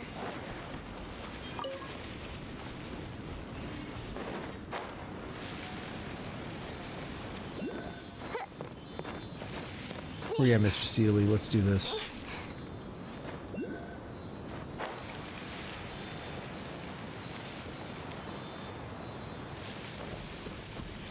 I'm probably gonna have to fight. There's a chest there anyway, so...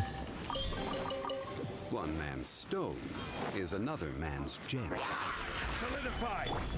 I'm thinking of Midas now. Midas Felgreed from Star Ocean: The Divine Force. Same voice actor.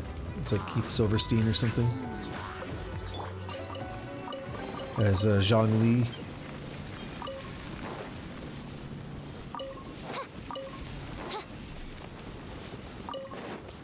I need to finish this at some point. I need to finish exploring this to a point where I'm satisfied enough to stop playing, because I really have to pee. I'm just saying, like, well, I'm close enough to being done that I'll wait, and it just keeps getting worse.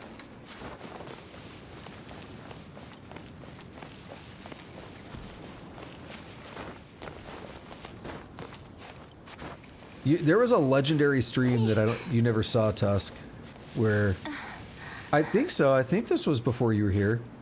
I'm pretty sure it was 2020. It was November. It was actually Thanksgiving Day. I started playing Factorio, and I streamed for 13 hours. I never got up once. I never had to go to the bathroom. I never needed anything else to drink. Nothing. I went for a straight 13 hours with nothing. No breaks, not even standing up once. It wasn't really planned, it just happened. I was like, well, I don't need to go to the bathroom or anything, so I won't get up. I'm not that thirsty, so I just won't go get more water.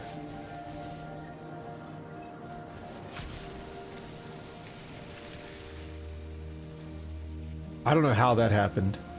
And I felt fine. It was very strange. 48% exploration. Well, we've done most of this now, so I think I am in a pretty good spot. There's obviously still things I haven't done.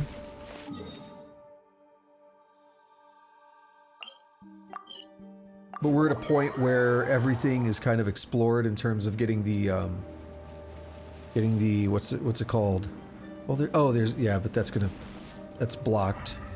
Everything's kind of explored in terms of getting the initial chests, getting a lot of the Sealies. I grabbed a lot of those sigils or whatever they were called. I think I've done a lot of good work here.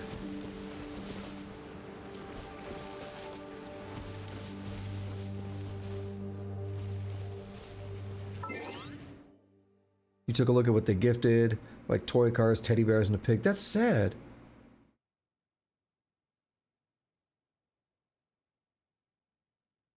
Coconuts, hell yeah. I don't like coconut, I'm just like, that's an interesting gift.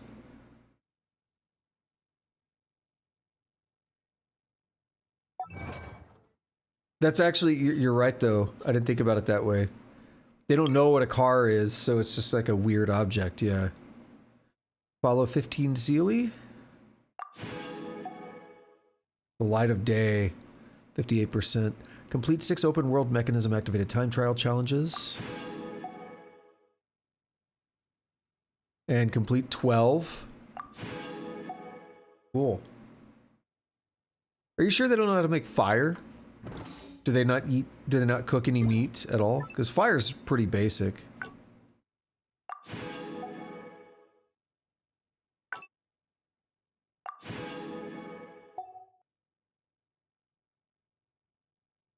It's like gifting a child a power outlet.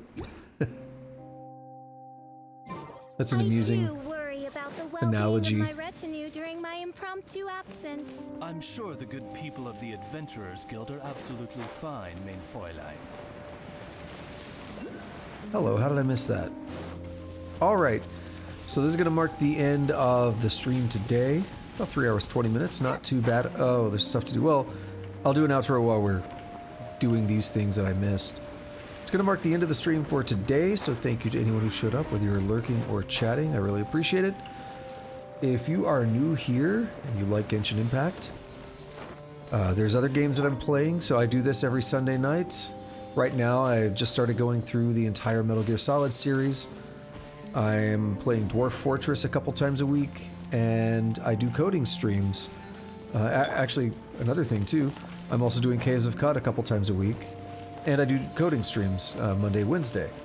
So a lot of different content going on. I play lots of different kinds of games overall, but that's all the stuff that's going on right now concurrently. So it is a lot, but basically, Genshin is only once a week. I do really like the game, but I don't keep up with a lot of the dailies anymore, so I think it's a pretty nice balance. All the other games are twice a week, so Dwarf Fortress is Tuesday, Thursday. Right now, Caves of Cut is Friday, Saturday night, and Metal Gear Solid will be Saturday, Sunday in the daytime, 10 a.m. my time, Central. So if you're interested in all that stuff, you can hit that follow button here on Twitch. And you'll be able to see when I go live, you know, leave the notifications on.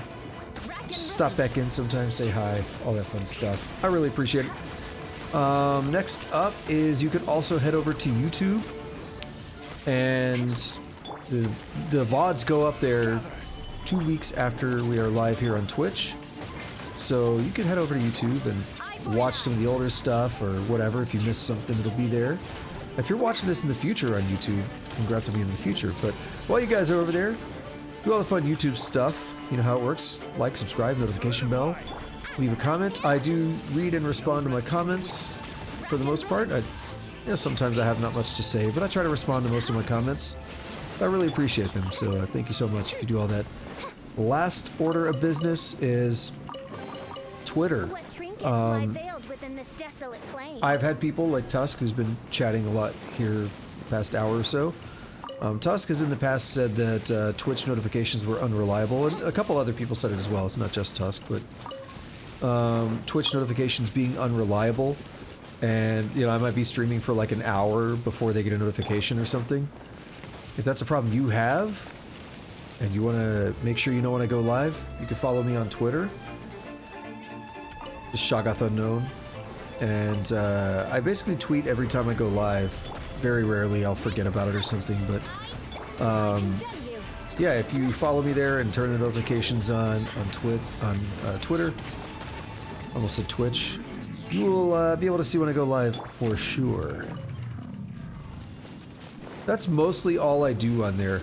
I'll retweet pictures of foxes and stuff sometimes, but that's about Try it. out my illustrious name. So not too much spam there. Alright, I think... Oh, that's the... Yeah, I remember that. That's why I didn't go through this. Cool. Tusk says right now, yeah, at least they improved a bit, but I still don't trust it as much. I don't really use the Discord group much. I want to, but I'll always miss something. Like, I'll miss a message or something for, like, a week. I'm really bad about it. Because there's so many rooms and stuff in there, but the Discord does still post when I go live as well.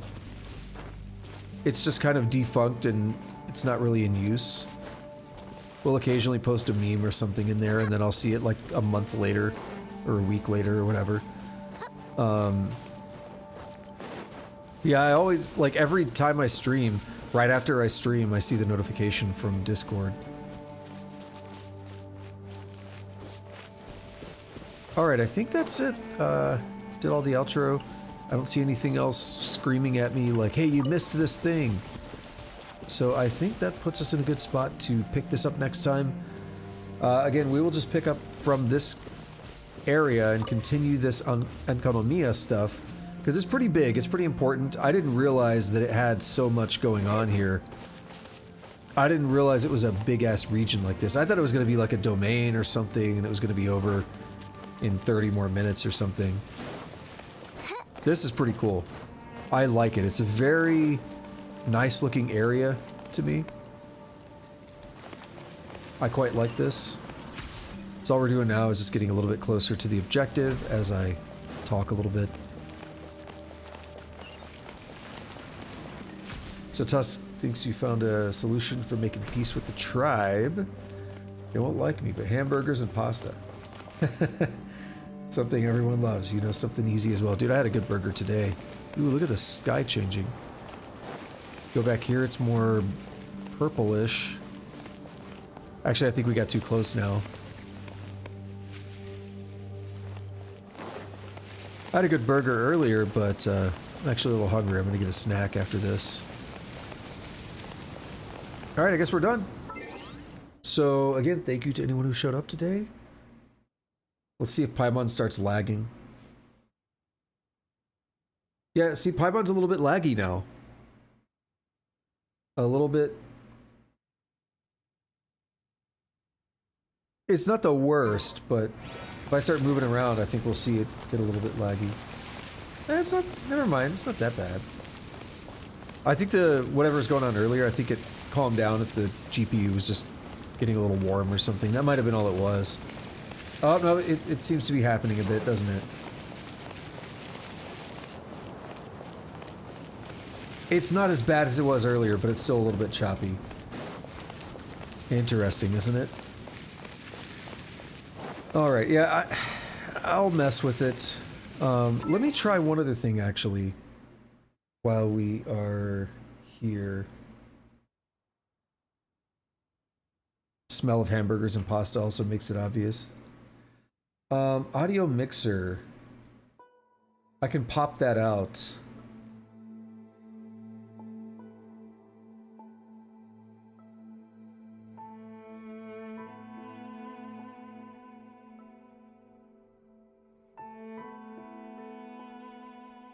How do I get it back in? Well, so can I do something here then? How do I get the audio mixer on top of the browser? I can't. That sucks. What if I minimize OBS? I want to look into a way to do that. If I can get OBS's audio mixer out of OBS, but showing up on top of like the oh wait, here we go. Hold on. Maybe there's a setting here. No.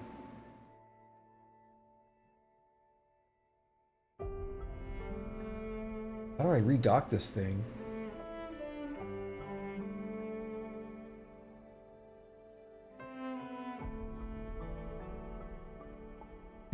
It won't redock for some reason.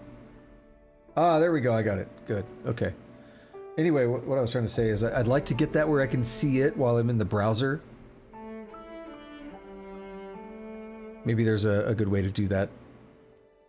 And then I can keep the browser up and monitor the stream a little bit better. It'll be something to look into. I'll look into it tonight a little bit. Also, though, let me show off the other thing one more time. Check this out. Now, this is not going to be the coolest looking thing, but check that out.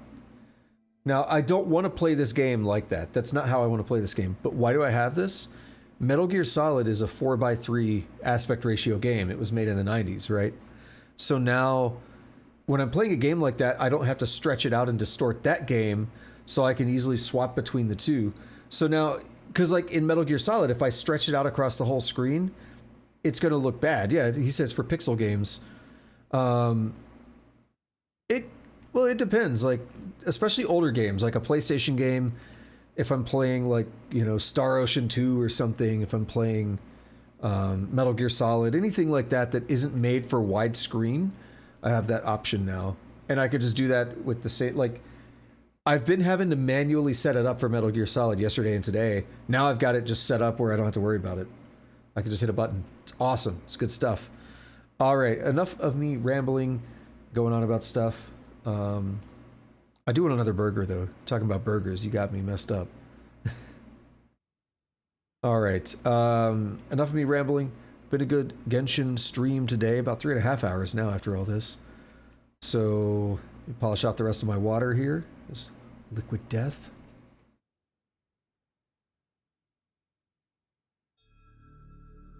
All right. So thank you again to everyone who was hanging out and showing up and all that good stuff, lurking, chatting. Until next time, have a good day, have a good night, whatever it is, wherever you're at. Take it easy.